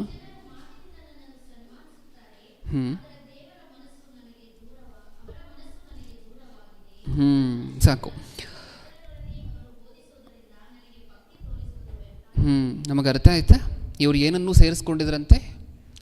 ಹಿಸ್ಟ್ರಿಯಲ್ಲಿ ನೀಟಾಗಿದೆ. ಓರಲ್ ಟ್ರೆಡಿಷನ್ಸ್ ಅಂತ ಹೇಳಿ ಕರಿತೀವಿ. ಅದಕ್ಕೆ ಬರವಣಿಗೆಯ ರೂಪದಲ್ಲಿ ಯಾವ ಆಧಾರ ಇಲ್ಲದೇ ಇದ್ರೂ ಸಹ ದೇವರು ಇದನ್ನೆಲ್ಲ ನಮಗೆ ಹೇಳುವಂತಹದ್ದು ಮರ್ತು ಹೋಗಿರಬಹುದು ಅನ್ನುವಂತಹ ಉದ್ದೇಶದಿಂದ ಒಂದಷ್ಟು ಸೇರಿಸ್ಕೊಂಡಿದ್ದಾರೆ ಸತ್ಯವೇದಕ್ಕೆ. ನೀವು ಈ ಕಾಲದಲ್ಲಿ ರೋಮನ್ ಕ್ಯಾಥಲಿಕ್ ಬೈಬಲಲ್ಲಿ ಅಲ್ಲಿ ಇಲ್ಲಿ ಎಲ್ಲ ಒಂದಷ್ಟು ಪುಸ್ತಕಗಳು ಎಕ್ಸ್ಟ್ರಾ ಇರುವಂತಹದ್ದು ಈ ಕಾಲದಲ್ಲಿ ನೋಡ್ತಿದ್ದೀರಾ. ಯಾವಾಗ ಸೇರಿಸಿದ್ರು ಇದನ್ನೆಲ್ಲ? ಜನ ಎಕ್ಸ್ಟ್ರಾ ಇನ್ಫಾರ್ಮೇಷನನ್ನು ಸತ್ಯವೇದಕ್ಕೆ ಹಾಕಬೇಡ ಅಂತ ದೇವರು ಹೇಳಿದ್ರು. ಜನ ಎಕ್ಸ್ಟ್ರಾ ಇನ್ಫಾರ್ಮೇಷನನ್ನು ಯಾವಾಗ ಸೇರಿಸಿದ್ರು? 1ನೇ ಶತಮಾನದಲ್ಲೇ ಸೇರಿಸಿದ್ರು. ಹೌದಾ? ಇನ್ನೊಂದ್ಸರಿ ಓದೋಣ ಅದೇ ಮಾತನ್ನು. ಕಪಟಿಗಳಾದ ನಿಮ್ಮ ವಿಷಯದಲ್ಲಿ ಯೆಶಾಯನು ವಿಹಿತವಾಗಿ ಪ್ರವಾದಿಸಿದ್ದಾನೆ. ಅವನು ಬರೆದದ್ದೇನೆಂದರೆ, ಈ ಜನರು ಮಾತಿನಿಂದ ನನ್ನನ್ನು ಸನ್ಮಾನಿಸುತ್ತಾರೆ, ಆದರೆ ಅವರ ಮನಸ್ಸು ನನಗೆ ದೂರವಾಗಿದೆ. ಮನುಷ್ಯರು ಕಲ್ಪಿಸಿದ ಕಟ್ಟಳೆಗಳನ್ನೇ ಅವರು ಬೋಧಿಸುವುದರಿಂದ ನನಗೆ ಭಕ್ತಿ ತೋರಿಸುವುದು ವ್ಯರ್ಥ. ಸೇರಿಸ್ಕೊಂಡಿದ್ರಾ? ಹಾಂ, ಓಕೆ. ಈಗ ಹೇಳಿ, ಸದ್ದುಕಾಯರಿಗೂ ಪರಿಸಾಯರಿಗೂ ಡಿಫ್ರೆನ್ಸ್ ಏನು ಕಾಣಿಸ್ತಿದೆ ನಮಗೆ? ಈಗಾಗಲೇ ಸದ್ದುಕಾಯರ ಬಗ್ಗೆ ಆಲೋಚನೆ ಮಾಡಿದ್ದೀವಲ್ವ, ಈಗ ಪರಿಸಾಯರ ಬಗ್ಗೆ ಆಲೋಚನೆ ಮಾಡ್ತಿದ್ದೀವಲ್ವ. ಡಿಫ್ರೆನ್ಸ್ ಏನು ಕಾಣಿಸ್ತು ನಮಗೆ? ವ್ಯತ್ಯಾಸ ಏನು ಕಾಣಿಸ್ತು? ಇವರು ನಂಬುವಂತಹ ನಂಬಿಕೆಗಳಲ್ಲಿ ಸದ್ದುಕಾಯರು ಪಂಚಕಾಂಡಗಳನ್ನು ಮಾತ್ರ ನಂಬ್ತಾರೆ. ಪರಿಸಾಯರು ಹಳೆ ಒಡಂಬಡಿಕೆ ಪೂರ್ತಿ, ಅಂದರೆ ಪ್ರವಾದನೆ ಗ್ರಂಥಗಳು ಏನೇನಿದೆಯೋ ಪ್ರವಾದಿಗಳ ಕೈಯಲ್ಲಿ ಬರೆಸಲ್ಪಟ್ಟಿರುವಂತಹದ್ದು ಇದೆಲ್ಲವನ್ನೂ ಸಹ ನಂಬ್ತಾರೆ. ಜೊತೆಯಲ್ಲಿ ಇನ್ನೂ ಏನು ಮಾಡಿದ್ದಾರೆ? ಎಕ್ಸ್ಟ್ರಾನು ಸೇರಿಸ್ಕೊಂಡಿದ್ದಾರೆ. ಅದು ಈ ಕಾಲದಲ್ಲಿ ಮಾತ್ರ ನಡೀತಿರುವಂತಹದ್ದಲ್ಲ ಪ್ರಿಯರೇ, ಎಕ್ಸ್ಟ್ರಾ ಸೇರಿಸುವಂತಹದ್ದು. ಆ ಕಾಲದಿಂದನೇ ಅಪವಾದಿ ಆ ಕೆಲಸವನ್ನು ಇವ್ರ ಕೈಯಲ್ಲೆಲ್ಲ ಮಾಡಿಸ್ತಿದೆ. ಹೌದಾ? ಓಕೆ. ಈಗ ಈ ಸದ್ದುಕಾಯರು ಮತ್ತು ಪರಿಸಾಯರು ಇವರಿಬ್ಬರನ್ನು ಸೇರಿಸಿ ನೋಡುವಂತಹದ್ದಾದರೆ, ಇವರು ಯೇಸುಕ್ರಿಸ್ತರನ್ನು ಯಾವತ್ತೂ ಸಹ ದೇವರು ಅಂತ ಹೇಳಿ ಒಪ್ಕೊಂಡಂಥವರಲ್ಲ. ಇವರು ಯೇಸುಕ್ರಿಸ್ತರಿಗಿಂತ ಇನ್ನೂ ಉನ್ನತವಾಗಿರುವಂಥ ಸ್ಥಾನವನ್ನು ಯಾರು ಕೊಟ್ಟಿದ್ರು? ಇವರ ಮೂಲ ಪಿತೃವಾಗಿರುವಂತಹ ಅಬ್ರಹಾಮನಿಗೆ, ಇವರ ಮೂಲ ಪಿತೃವಾಗಿರುವಂತಹ ಮೋಶೆಗೆ, ಇವರ ಮೂಲ ಪಿತೃವಾಗಿರುವಂತಹ ದಾವೀದನಿಗೆ. ಅದಕ್ಕೆ ಮತ್ತಾಯನು ಬರೆದ ಸುವಾರ್ತೆ ಓಪನ್ ನೀವು ಮಾಡಿದ್ರೆ ಹೇಗೆ ಶುರುವಾಗಿದೆ ಅಲ್ಲಿ ಒಂದ್ಸರಿ ನೋಡೋಣ. ಮತ್ತಾಯನು ಬರೆದ ಸುವಾರ್ತೆ 1ನೇ ಅಧ್ಯಾಯ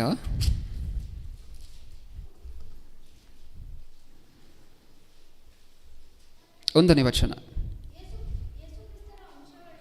ಯೇಸು ಕ್ರಿಸ್ತನ ವಂಶಾವಳಿಯು ಆತನು ದಾವೀದನ ವಂಶದವನು, ದಾವೀದನು ಅಬ್ರಹಾಮನ ವಂಶದವನು. ಸಾಕು. ಮತ್ತಾಯನು ಬರೆದ ಸುವಾರ್ತೆಯ ಇಂಟ್ರಡಕ್ಷನ್ ಕ್ಲಾಸನ್ನು ನೋಡಿದ್ದೀವ ನಾವು. ಪ್ರತಿ ಪುಸ್ತಕಕ್ಕೂ ಒಂದೊಂದು ಇಂಟ್ರಡಕ್ಷನ್ ಕ್ಲಾಸ್ ಈ ಮುಂಚೆ ತೊಗೊಂಡಿದ್ವಲ್ವ. ಅದರಲ್ಲಿ ಮತ್ತಾಯನು ಬರೆದ ಸುವಾರ್ತೆ ಹೇಳಬೇಕಾದ್ರೆ ನಾವೇನಂತ ಮಾತಾಡಿದ್ದೀವಿ? ಮತ್ತಾಯನು ಈ ಸುವಾರ್ತೆಯನ್ನು ಬರಿಬೇಕಾದ್ರೆ ಯಾರ ರಕ್ಷಣೆ ಮುಖ್ಯ ಅಂತ ಹೇಳಿ ಭಾವಿಸಿ ಈ ಪುಸ್ತಕ ಬರೆದಿದ್ದಾರೆ ಅಂತ ಹೇಳಿ ಮಾತಾಡ್ಕೊಂಡಿದ್ದೀವಿ? ಅನ್ಯಜನಕ, ಯಹೂದ್ಯರಿಗ. ಅಂದರೆ ಅನ್ಯಜನ ಓದಬಾರ್ದು ಅನ್ನುವಂತಹದ್ದಲ್ಲ ನನ್ನ ಉದ್ದೇಶ. ಈ ಪತ್ರಿಕೆ, ಈ ಸುವಾರ್ತೆ ಏನಿದೆ, ಮತ್ತಾಯನು ಬರೆದ ಸುವಾರ್ತೆ, ಈ ಸುವಾರ್ತೆಯ ಪ್ರೈಮ್ ಆಬ್ಜೆಕ್ಟಿವ್ ಏನು? ಯೇಸು ಕ್ರಿಸ್ತರನ್ನು ಯಾರ್ಯಾರ ದೇವರು ಅನ್ನೋದಿಲ್ವೋ ಯಹೂದ್ಯರಲ್ಲಿ, ಅವರಲ್ಲಿ ಒಂದಷ್ಟು ಜನರನ್ನು ಮಾರ್ಪಡಿಸಿ ಯೇಸು ಕ್ರಿಸ್ತರೇ ನಿಜವಾಗ್ಲೂ ದೇವರು ಅಂತ ಹೇಳಿ ನಿರೂಪಣೆ ಮಾಡುವಂತಹದ್ದು ಈ ಸುವಾರ್ತೆಯ ಮುಖ್ಯ ಉದ್ದೇಶ. ಮತ್ತಾಯನು ಬರೆದ ಸುವಾರ್ತೆಯ ಮುಖ್ಯ ಉದ್ದೇಶ. ಈಗ ಯಹೂದ್ಯರಿಗೆ ಹೇಳಬೇಕು ಅಂತ ಹೇಳಿದ್ರೆ ಹೆಂಗೆ ಹೇಳಬೇಕು?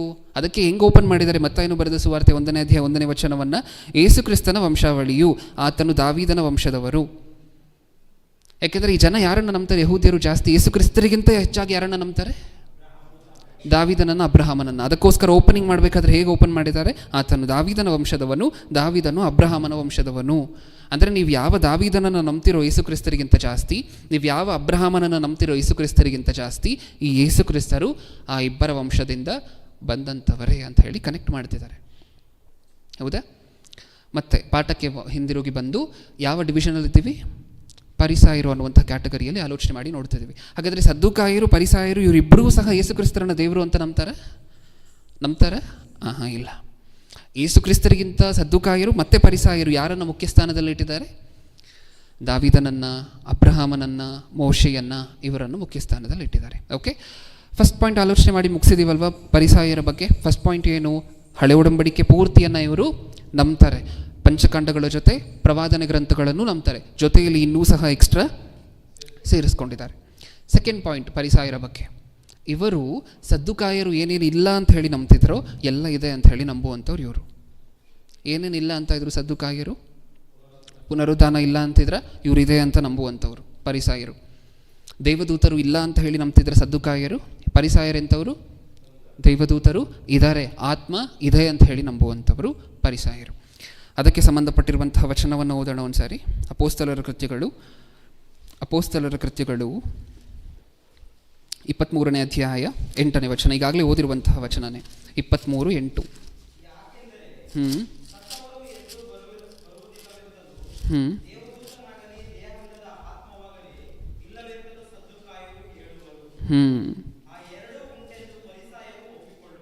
ನಮಗೆ ಅರ್ಥ ಆಯ್ತು ಪ್ರಿಯರೇ. ಈಗಾಗಲೇ ಸದ್ದುಕಾಯರ ಬಗ್ಗೆ ಆಲೋಚನೆ ಮಾಡಬೇಕಾದ್ರೆ ಇದೇ ವಚನವನ್ನು ಓದಿ ಫಸ್ಟ್ ಪಾರ್ಟ್ವರೆಗೂ ನಿಲ್ಲಿಸಿದ್ವಿ. ಹೌದಾ? ಯಾಕೆಂದರೆ ಸತ್ತವರು ಎದ್ದು ಬರುವುದಿಲ್ಲವೆಂತಲೂ, ದೇವದೂತನಾಗಲಿ ದೇಹವಿಲ್ಲದ ಆತ್ಮವಾಗಲಿ ಇಲ್ಲವೆಂತಲೂ ಸದ್ದುಕಾಯರು ಹೇಳುವರು. ಆ ಎರಡೂ ಉಂಟೆಂದು ಪರಿಸಾಯರು ಒಪ್ಪಿಕೊಳ್ಳುವರು. ಹಾಗಾದರೆ ಇವ್ರಿಗಿರುವಂತಹ ಡಿಫ್ರೆನ್ಸ್ ಏನು ಸದ್ದುಕಾಯರ ಜೊತೆ? ಸೆಕೆಂಡ್ ಪಾಯಿಂಟಲ್ಲಿ ಸದ್ದುಕಾಯರು ಯಾವುದ್ಯಾವುದೆಲ್ಲ ಇಲ್ಲ ಅಂತಾರೋ ಇವರೆಲ್ಲವೂ ಸಹ ಇದೆ ಅಂತ ಹೇಳಿ ನಂಬ್ತಾರೆ. ಸದ್ದುಕಾಯರು ಬರೀ ಪಂಚಖಂಡಗಳು, ಇವರು ಸಂಪೂರ್ಣ ಹಳೆಯ ಒಡಂಬಡಿಕೆ ಜೊತೆಯಲ್ಲಿ ಇನ್ನೂ ಸೇರಿಸ್ಕೊಂಡಿದ್ದಾರೆ. ಸೆಕೆಂಡ್ ಪಾಯಿಂಟಲ್ಲಿ ಅವರು ಪುನರುದ್ಧಾನ ಇಲ್ಲ, ಸತ್ತ ನಂತರ ಜೀವನ ಇಲ್ಲ ಸದ್ದುಕಾಯರು. ಪರಿಸಾಯರು ಪುನರುದ್ಧಾನ ಇದೆ, ಸತ್ತ ನಂತರ ಜೀವನ ಇದೆ, ದೇವದೂತರಿದ್ದಾರೆ, ಆತ್ಮ ಅನ್ನುವಂತಹದ್ದಿದೆ. ಇದು ಪರಿಸಾಯರ ನಂಬಿಕೆ. ಒಳ್ಳೇದಲ್ವಾ? ಇಲ್ಲಿವರೆಗೂ ಪರಿಸಾಯರು ಗುಡ್ ಬಾಯ್ಸ್ ಥರ ಕಾಣಿಸ್ತಿದ್ದಾರಾ ಇಲ್ವಾ? ಹೌದಾ ಇಲ್ವಾ? ಯಾಕೆಂದರೆ ಅವ್ರು ಎಲ್ಲ ನಂಬ್ತಾರಲ್ವ. ಪುನರುದ್ಧಾನ ಇದೆ ಅಂತ ಹೇಳಿ ನಂಬ್ತಿದ್ದಾರೆ, ಸತ್ತ ನಂತರ ಜೀವನ ಇದೆ ಅಂತ ಹೇಳಿ ನಂಬ್ತಿದ್ದಾರೆ, ಆತ್ಮ ಇದೆ ಅಂತ ನಂಬ್ತಿದ್ದಾರೆ, ಆಟೋಮ್ಯಾಟಿಕ್ಕಾಗಿ ಪರಲೋಕ ಪಾತಾಳ ಇದೆ ಅಂತ ಹೇಳಿ ನಂಬ್ತಾರೆ. ಒಳ್ಳೇದಲ್ವ? ಇಲ್ಲಿವರೆಗೂ ಒಳ್ಳೆ ಹುಡುಗರ ಕಾಣಿಸ್ತಿದಾರಲ್ವ, ನಮಗೆ ಒಳ್ಳೆ ಜನ, ಒಳ್ಳೆ ಗುಂಪಾಗಿ ಕಾಣಿಸ್ತಿದಾರಲ್ವ. ಆದರೆ ಇವರು ಯಾವ ವಿಚಾರದಲ್ಲಿ ಟೊಳ್ಳು ಅಂತ ಹೇಳಿದ್ರೆ, ಇವರ ಭಕ್ತಿ ಎಲ್ಲವೂ ಸಹ ಬರೀ ಬಾಯಿ ಮಾತಿನಲ್ಲಿ ಪ್ರಿಯರೇ. ಯೇಸು ಕ್ರಿಸ್ತರು ಇವ್ರ ಬಗ್ಗೆ ಮಾತಾಡಬೇಕಾದ್ರೆ ಏನಂತ ಹೇಳಿದ್ರು? ಸುಣ್ಣ ಹೊಡೆದಿರುವಂತಹ ಸಮಾಧಿಗಳು. ಇವ್ರ ಬಗ್ಗೆ ಹೇಳಬೇಕಾದ್ರೆ ಮಾತಾಡಿತ್ತು.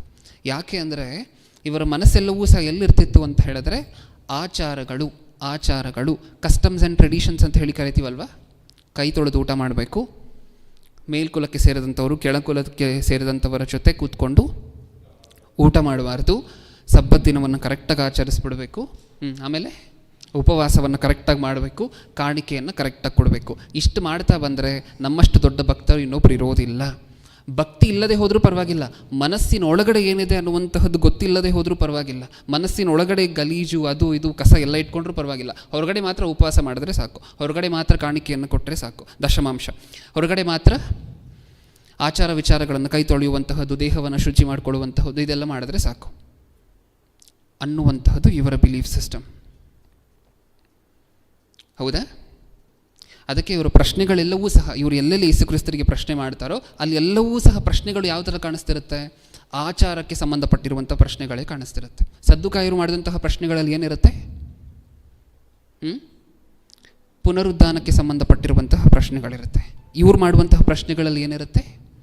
ಆಚಾರಕ್ಕೆ ಸಂಬಂಧಪಟ್ಟಿರುವಂತಹ ಪ್ರಶ್ನೆಗಳು, ವಿಧಿವಿಧಾನಗಳಿಗೆ ಸಂಬಂಧಪಟ್ಟಿರುವಂತಹ ಪ್ರಶ್ನೆಗಳು.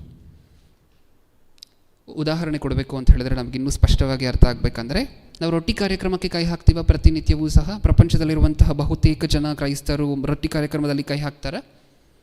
ಸಾಕಷ್ಟು ಜನಕ್ಕೆ ಪಾಪ ರೊಟ್ಟಿ ಕಾರ್ಯಕ್ರಮ ಏನಕ್ಕೆ ತೊಗೊಳ್ತೀವಂತನೂ ಗೊತ್ತಿಲ್ಲ. ವರ್ಷಕ್ಕೆ ಒಂದ್ಸರಿ, 6 ತಿಂಗಳಿಗೆ ಒಂದ್ಸರಿ ಚರ್ಚಿಗೆ ಬರ್ತಾರೆ. ಯಾವತ್ತೂ ಸಹ ಸತ್ಯವೇದವನ್ನು ಓಪನ್ ಮಾಡಿ ನೋಡಿರೋದಿಲ್ಲ. ಆದರೂ ಸಹ ರೊಟ್ಟಿ ಕಾರ್ಯಕ್ರಮದಲ್ಲಿ ಕೈ ಹಾಕ್ತಾರೆ. ಹೌದಾ? ಯಾರು ಇವರೆಲ್ಲ? ಯಾರು? ಇದೇ ಪರಿಸಾಯರ ಗುಂಪಿಗೆ ಸೇರಿದಂಥವರು. ದೇವರೇನು ಹೇಳಿದ್ದಾರೆ ಅದನ್ನು ಮಾಡ್ಕೊಂಡು ಹೋಗ್ಬೇಕಷ್ಟೇ. ಅದು ಏನಕ್ಕೆ ಹೇಳಿದ್ದಾರೆ, ಅದರ ಬ್ಯಾಕ್ಗ್ರೌಂಡ್, ಅದನ್ನು ಏನಕ್ಕೆ ಹೇಳಿದ್ದಾರೆ, ಇಷ್ಟಕ್ಕೂ ನಾನು ನೆನಪಿಸ್ಕೊಳ್ಳಿಕ್ಕೋಸ್ಕರ ಇದನ್ನು ಮಾಡಬೇಕು ಅಂತ ಹೇಳಿದ್ದೀನಿ, ಇದು ಯಾವುದೂ ಸಹ ಇವರ ತಲೆಗೆ ಹೋಗೋದಿಲ್ಲ. ಹೇಳಿದರೆ ಮಾಡ್ಕೊಂಡು ಹೋಗಬೇಕು, ಸಬ್ಬತ್ ದಿನ ಆಚರಿಸ್ಲಿಕ್ಕೆ ಹೇಳಿದರೆ ಕಂಟಿನ್ಯೂ ಮಾಡ್ಕೊಂಡು ಹೋಗಬೇಕು, ಅಷ್ಟು ಮಾತ್ರ ಇವರು ಗೊತ್ತಿರುವಂತಹದ್ದು. ಅವರಿಗೆ ಸಂಬಂಧಪಟ್ಟಿರುವಂತಹ ವಚನಗಳನ್ನು ಒಂದು ಸಾರಿ ನೋಡೋಣ. ಮತ್ತಾಯನು ಬರೆದ ಸುವಾರ್ತೆ 9ನೇ ಅಧ್ಯಾಯ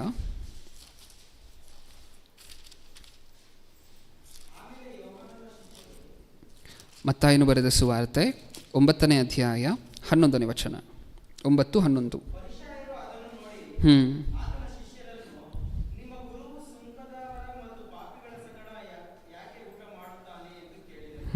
ಏನಂತೆ ಇವರು ಪ್ರಶ್ನೆ? ಏನಂತೆ? ಪರಿಸಾಯರು ಅದನ್ನು ನೋಡಿ ಆತನ ಶಿಷ್ಯರನ್ನು, ನಿಮ್ಮ ಗುರುವು ಸುಂಕದವರ ಮತ್ತು ಪಾಪಿಗಳ ಸಂಗಡ ಯಾಕೆ ಊಟ ಮಾಡುತ್ತಾನೆ ಎಂದು ಕೇಳಿದರು. ಅಂದರೆ ಇವ್ರ ಮನಸ್ಸಲ್ಲಿರುವಂತಹ ಭಾವನೆ ಏನು ಅಂತ ನೀವು ಹೇಳಿ. ಈ ಪ್ರಶ್ನೆ ಕೇಳಿದ್ದಾರೆ ಅಂತ ಹೇಳಿದ್ರೆ ಪರಿಸಾಯರ ಅಲ್ವಾ ಕೇಳಿರುವಂತಹದ್ದು? ಅಲ್ಲಿ ಮೇಲಿದೆಯಲ್ವಾ ಪರಿಸಾಯರು ಪ್ರಶ್ನೆ ಕೇಳ್ತಾರೆ ಅಂತ. ಇವ್ರ ಮನಸ್ಸಲ್ಲಿರುವಂತಹ ಭಾವನೆ ಏನು ಹಾಗಿದ್ರೆ? ಹೆಚ್ಚಿನವರು ತಗ್ಗಿನವರು, ಹೌದಾ? ಕೀಳಾಗಿರುವಂಥವರು, ಇದೇ ಇವ್ರ ಮನಸ್ಸಲ್ಲಿರುವಂತಹ ಭಾವನೆ. ಅದು ಅಲ್ಲದೆ ಇವರಲ್ಲಿದ್ದಂತಹ ಗಾಢವಾದ ನಂಬಿಕೆ ಏನು ಅಂತ ಹೇಳಿದ್ರೆ, ನಾವು ಇದನ್ನೆಲ್ಲ ಮಾಡಿದ್ರೆ, ಉಪವಾಸ ಮಾಡಿದ್ರೆ, ಕರೆಕ್ಟಾಗಿ ದಶಮಾಂಶ ಕೊಟ್ಟರೆ ನಾವು ಪರಿಶುದ್ಧರು, ಉಳಿದಂಥವರೆಲ್ಲ ಪಾಪಿಗಳು. ಇದೇ ಘಟನೆ ಇನ್ನೊಂದು ಕಡೆ ಕಾಣಿಸುತ್ತೆ ನಮಗೆ ಸತ್ಯವೇದದಲ್ಲಿ. ದೇವಾಲಯಕ್ಕೆ ಇಬ್ಬರು ಪ್ರಾರ್ಥನೆ ಮಾಡ್ಲಿಕ್ಕೆ ಹೋಗ್ತಾರಲ್ವ, ಅದರಲ್ಲಿ ಒಬ್ರು ಯಾರು? ಸುಂಕದವರು. ಇನ್ನೊಬ್ರು ಯಾರು? ಪರಿಸಾಯನು. ಆತನ ಬಾಯಿಂದ ಏನು ಮಾತು ಬರುತ್ತೆ ಹೊರಗಡೆ? ಪರಿಸಾಯನು ಪ್ರಾರ್ಥನೆ ಮಾಡಬೇಕಾದ್ರೆ, ನಾನು ಈ ಥರ ಅಲ್ಲ. ಯಾವ ಥರ? ನನ್ನ ಪಕ್ಕ ಸುಂಕದವರಿಂದನಲ್ವ, ನಾನು ಆ ಥರ ಅಲ್ಲ. ಅಂದರೆ ಈ ಪರಿಸಾಯರ ಮನಸ್ಸಲ್ಲಿ ಯಾವ ಭಾವನೆ ಇದೆ? ನಾವು ಶ್ರೇಷ್ಠರು, ನಾವು ಉಪವಾಸ ಮಾಡ್ತಿದ್ದೀವಿ, ನಾವು ದಶಮಾಂಶ ಕೊಡ್ತಿದ್ದೀವಿ, ನಾವು ಪಾಪಿಗಳಲ್ಲ, ನಮ್ಮನ್ನು ಬಿಟ್ಟು ಉಳಿದಂಥವರೆಲ್ಲ ಪಾಪಿಗಳು. ಎಸ್ಪೆಷಲಿ ಈ ಸುಂಕದವರು ಇದ್ದಾರಲ್ವ, ಇವ್ರು ಮಾತ್ರ ಕೇಳಲೇಬೇಡಿ. ಅದು ಇವ್ರ ಮನಸ್ಸಲ್ಲಿರುವಂತಹ ಥಾಟ್ ಪ್ರೋಸೆಸ್. ಪರಿಸಾಯರ ಬಗ್ಗೆ 3rd ಪಾಯಿಂಟ್ ಏನು ನೋಡ್ತಿದ್ದೀವಿ? ನಾವು ಶ್ರೇಷ್ಠರು, ಉಳಿದಿರುವಂಥವರು ಕನಿಷ್ಠರು ಅನ್ನುವಂತಹ ಭಾವನೆಯನ್ನು ಹೊಂದಿರುವಂತಹ ಜಾತಿ ಇದು ಪರಿಸಾಯರು. ನೆಕ್ಸ್ಟ್, ಅದನ್ನು ಹೊರತುಪಡಿಸಿ ನಾನಾಗಲೇ ಹೇಳಿದ್ನಲ್ವ, ಆಚಾರಕ್ಕೆ ತುಂಬ ಪ್ರಾಧಾನ್ಯತೆ ಕೊಡ್ತಿದ್ರು ಅಂತ. ಆ ಮಾತುಗಳನ್ನು, ಆ ಪ್ರಶ್ನೆಗಳನ್ನು ಒಂದು ಸರಿ ನೋಡೋಣ. ಅದೇ ಮತ್ತಾಯನು ಬರೆದ ಸುವಾರ್ತೆ 9ನೇ ಅಧ್ಯಾಯ 14ನೇ ವಚನ. 9:14.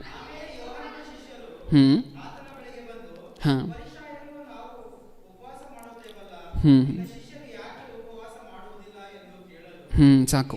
2ನೇ ಪ್ರಶ್ನೆ ಏನು ಇವ್ರು ಕೇಳಿದ್ದು? ಆಮೇಲೆ ಯೋಹಾನನ ಶಿಷ್ಯರು ಆತನ ಬಳಿಗೆ ಬಂದು, ಪರಿಸಾಯರು ನಾವು ಉಪವಾಸ ಮಾಡುತ್ತೇವಲ್ಲ, ನಿನ್ನ ಶಿಷ್ಯರು ಯಾಕೆ ಉಪವಾಸ ಮಾಡುವುದಿಲ್ಲ ಎಂದು ಕೇಳಲು ಯೇಸು ಅವರಿಗೆ, ಅಂದರೆ ಈ ಸೆಕೆಂಡ್ ಕ್ವೆಶ್ಚನ್ ಏನು ಬರ್ತಿರುವಂತಹದ್ದು ಹೊರಗಡೆ?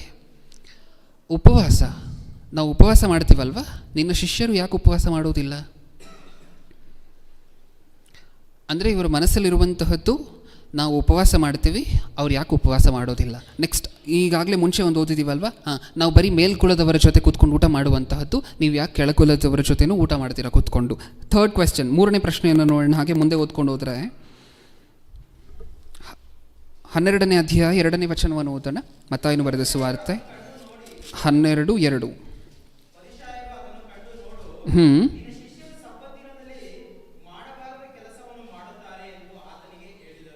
ಸಾಕು. ಮತ್ತೆ ಏನು ಕ್ವೆಶ್ಚನ್ ಹೊರಗಡೆ ಬರ್ತಿದೆ? ಪರಿಸಾಯರು ಅದನ್ನು ಕಂಡು, ನೋಡು, ನಿನ್ನ ಶಿಷ್ಯರು ಸಬ್ಬತ್ ದಿನದಲ್ಲಿ ಮಾಡಬಾರದ ಕೆಲಸವನ್ನು ಮಾಡುತ್ತಾರೆ ಎಂದು ಆತನಿಗೆ ಹೇಳಿದರು. 3 ವಚನವನ್ನು ಓದಿದ್ದೀವಲ್ವ ಪ್ರಿಯರೇ? ಮೊದಲನೇ ವಚನದಲ್ಲಿ ಏನು ಕೇಳಿದ್ರು? ಮೊದಲನೇ ವಚನದಲ್ಲಿ ಅಲ್ಲ, ಅದಕ್ಕಿಂತ ಹಿಂದೆ ಹೋದಂತಹ ವಚನದಲ್ಲಿ, ಅದಕ್ಕಿಂತ ಹಿಂದೆ ಓದಂತಹ ವಚನದಲ್ಲಿ, ಫರಿಸಾಯರ ಬಗ್ಗೆ ಫಸ್ಟ್ ಓದಂತಹ ವಚನದಲ್ಲಿ ಪಾಪಿಗಳ ಜೊತೆ ಯಾಕೆ ಊಟ ಮಾಡ್ತಾರೆ? ಸೆಕೆಂಡ್ ಕ್ವೆಶ್ಚನ್ ಏನು? ಅದರಲ್ಲಿ ಕೆಳಗಡೆ ಓದಿದ್ವಲ್ವಾ? ಎರಡನೇ ಪ್ರಶ್ನೆ ಏನು? ಪಾಪಿಗಳ ಜೊತೆ ಯಾಕೆ ಊಟ ಮಾಡ್ತಾರೆ, ಅದು ಮೊದಲನೇ ಪ್ರಶ್ನೆ. ಎರಡನೇ ಪ್ರಶ್ನೆ ಏನು? ಯಾಕೆ ಉಪವಾಸ ಮಾಡೋದಿಲ್ಲ. ಮೂರನೇ ಪ್ರಶ್ನೆ ಏನು? ಯಾಕೆ ಸಬ್ಬತ್ ದಿನವನ್ನು ಪರಿಪಾಲನೆ ಮಾಡೋದಿಲ್ಲ. ಎಲ್ಲಾದರೂ ಯಾಕೆ ದೇವ್ರ ಮನಸ್ಸನ್ನು ಅರ್ಥ ಮಾಡ್ಕೊಂಡಿಲ್ಲ ನಿಮ್ಮ ಜನ ಅನ್ನುವಂಥ ಪ್ರಶ್ನೆ ಇವ್ರ ಬಾಯಿಂದ ಬಂದಿರುವಂತಹ ನೋಡಿದ್ದೀರಾ? ಯಾಕೆ ದೇವರು ಹೇಳಿರುವಂಥ ಆಜ್ಞೆಗಳ ಭಾವನೆಯನ್ನು ತಿಳ್ಕೊಳ್ತಿಲ್ಲ ನಿಮ್ಮ ಜನ ಅನ್ನುವಂಥ ಪ್ರಶ್ನೆ ಇವ್ರ ಬಾಯಲ್ಲಿ ನೋಡಿದ್ದೀರಾ? ಇಲ್ಲ. ಇವ್ರ ಬಾಯಲ್ಲಿ ಬರುವಂತಹದ್ದೆಲ್ಲ ಏನು ಗೊತ್ತಾ? ಯಾಕೆ ಕೈ ತೊಳ್ಕೊಳ್ದೆ ಊಟ ಮಾಡ್ತಾರೆ, ಯಾಕೆ ಸಬ್ಬತ್ ದಿನವನ್ನು ಆಚರಿಸೋದಿಲ್ಲ, ಯಾಕೆ ದಶಮಾಂಶ ಕೊಡೋದಿಲ್ಲ, ಯಾಕೆ ಉಪವಾಸ ಮಾಡೋದಿಲ್ಲ, ಬರೀ ಇಂಥ ಪ್ರಶ್ನೆಗಳೇ. ಮೇಲು ನೋಟಕ್ಕೆ ಆ ಆಚರಣೆಗಳನ್ನು ಮಾತ್ರ ಕರೆಕ್ಟಾಗಿ ಮಾಡ್ಕೊಂಡು ಹೋಗ್ತಾರೆ.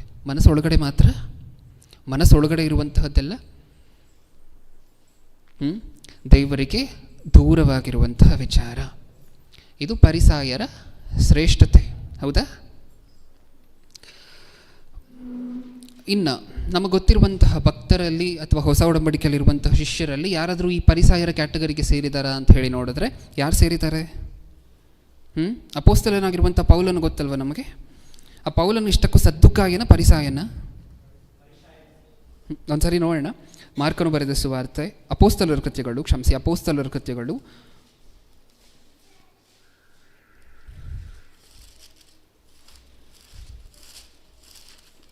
23ನೇ ಅಧ್ಯಾಯ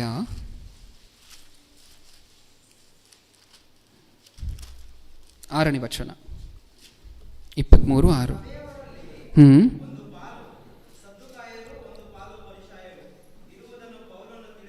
ಸಭೆಯವರಲ್ಲಿ ಒಂದು ಪಾಲು ಸದ್ದುಕಾಯರು ಒಂದು ಪಾಲು ಫರಿಸಾಯರು ಇರುವುದನ್ನು ಪೌಲನು ತಿಳಿದು, ಸಹೋದರರೇ, ನಾನು ಫರಿಸಾಯನ ಮಗನು. ಸಾಕು.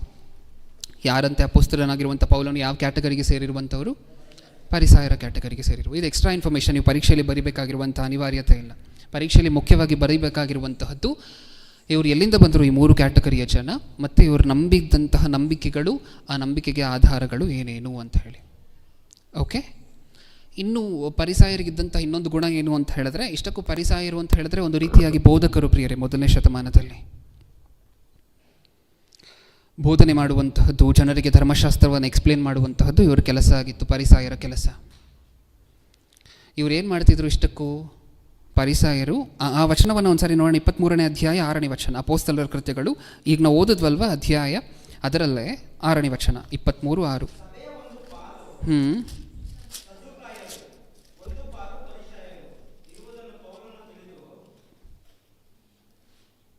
ಯಾವ ಅಧ್ಯಾಯ ಓದಿದೀಗ?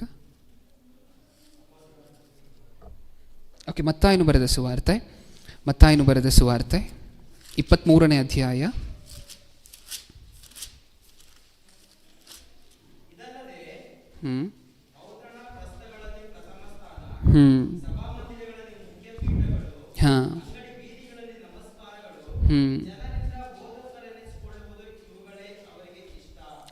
ಈ ಕ್ಯಾಟಗರಿ, ಈ ಗುಣವೂ ಸಹ ಇತ್ತು ಇವರಲ್ಲಿ.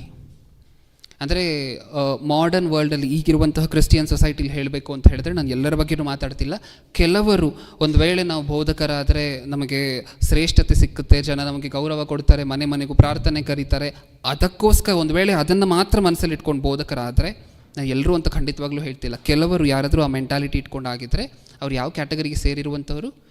ಇದೇ ಫರಿಸಾಯರ ಗುಂಪಿಗೆ ಸೇರಿದಂಥವ್ರು. ಇನ್ನೊಂದು ಶ್ರೇಷ್ಠತೆ ಅಂತ ಹೇಳಿದ್ರೆ ಫರಿಸಾಯರದ್ದು, ಇವರು ಪ್ರಾರ್ಥನೆ ಮಾಡಲಿಕ್ಕೆ ಶುರು ಮಾಡಿದ್ರೆ 2 ಲೈನ್ 3 ಲೈನ್ ಇರ್ತಾನೆ ಇರಲಿಲ್ವಂತೆ.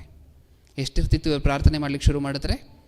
ದೀರ್ಘವಾಗಿರುವಂಥ ಪ್ರಾರ್ಥನೆ, ಸತ್ಯವೇದದಲ್ಲಿರುವಂತಹ ಮಾತೆ. ಮಾರ್ಕನು ಬರೆದ ಸುವಾರ್ತೆ 12ನೇ ಅಧ್ಯಾಯ 38ನೇ ವಚನ, 12:38.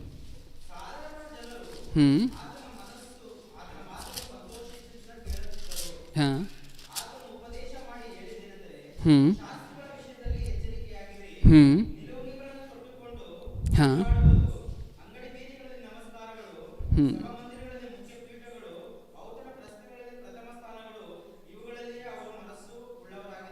ಹಾಂ ಹಾಂ, ನೆಕ್ಸ್ಟ್ 40ನೇ ವಚನ.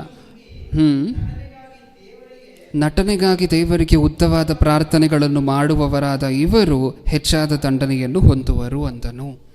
ಅಂದರೆ ಇಬ್ಬರಿಗೂ ಈ ಗುಣ ಇತ್ತು, ಶಾಸ್ತ್ರಿಗಳಿಗೂ ಪರಿಸಾಯರಿಗೂ. ನೋಡೋಣ ಆ ಮಾತನ್ನು ಅಧ್ಯಾಯ ಪೂರ್ತಿ ಒಂದ್ಸರಿ ಓದ್ಲಿಕ್ಕೆ ಪ್ರಯತ್ನ ಪಡೋಣ. ಈಗ ಇದಿಷ್ಟೂ ಸಹ ನಾವೀಗ ತಾನೇ ಓದಂತಹ ಇಷ್ಟೂ ಸಹ ಪರಿಸಾಯರ ಬಗ್ಗೆ ಮುಖ್ಯಾಂಶಗಳು.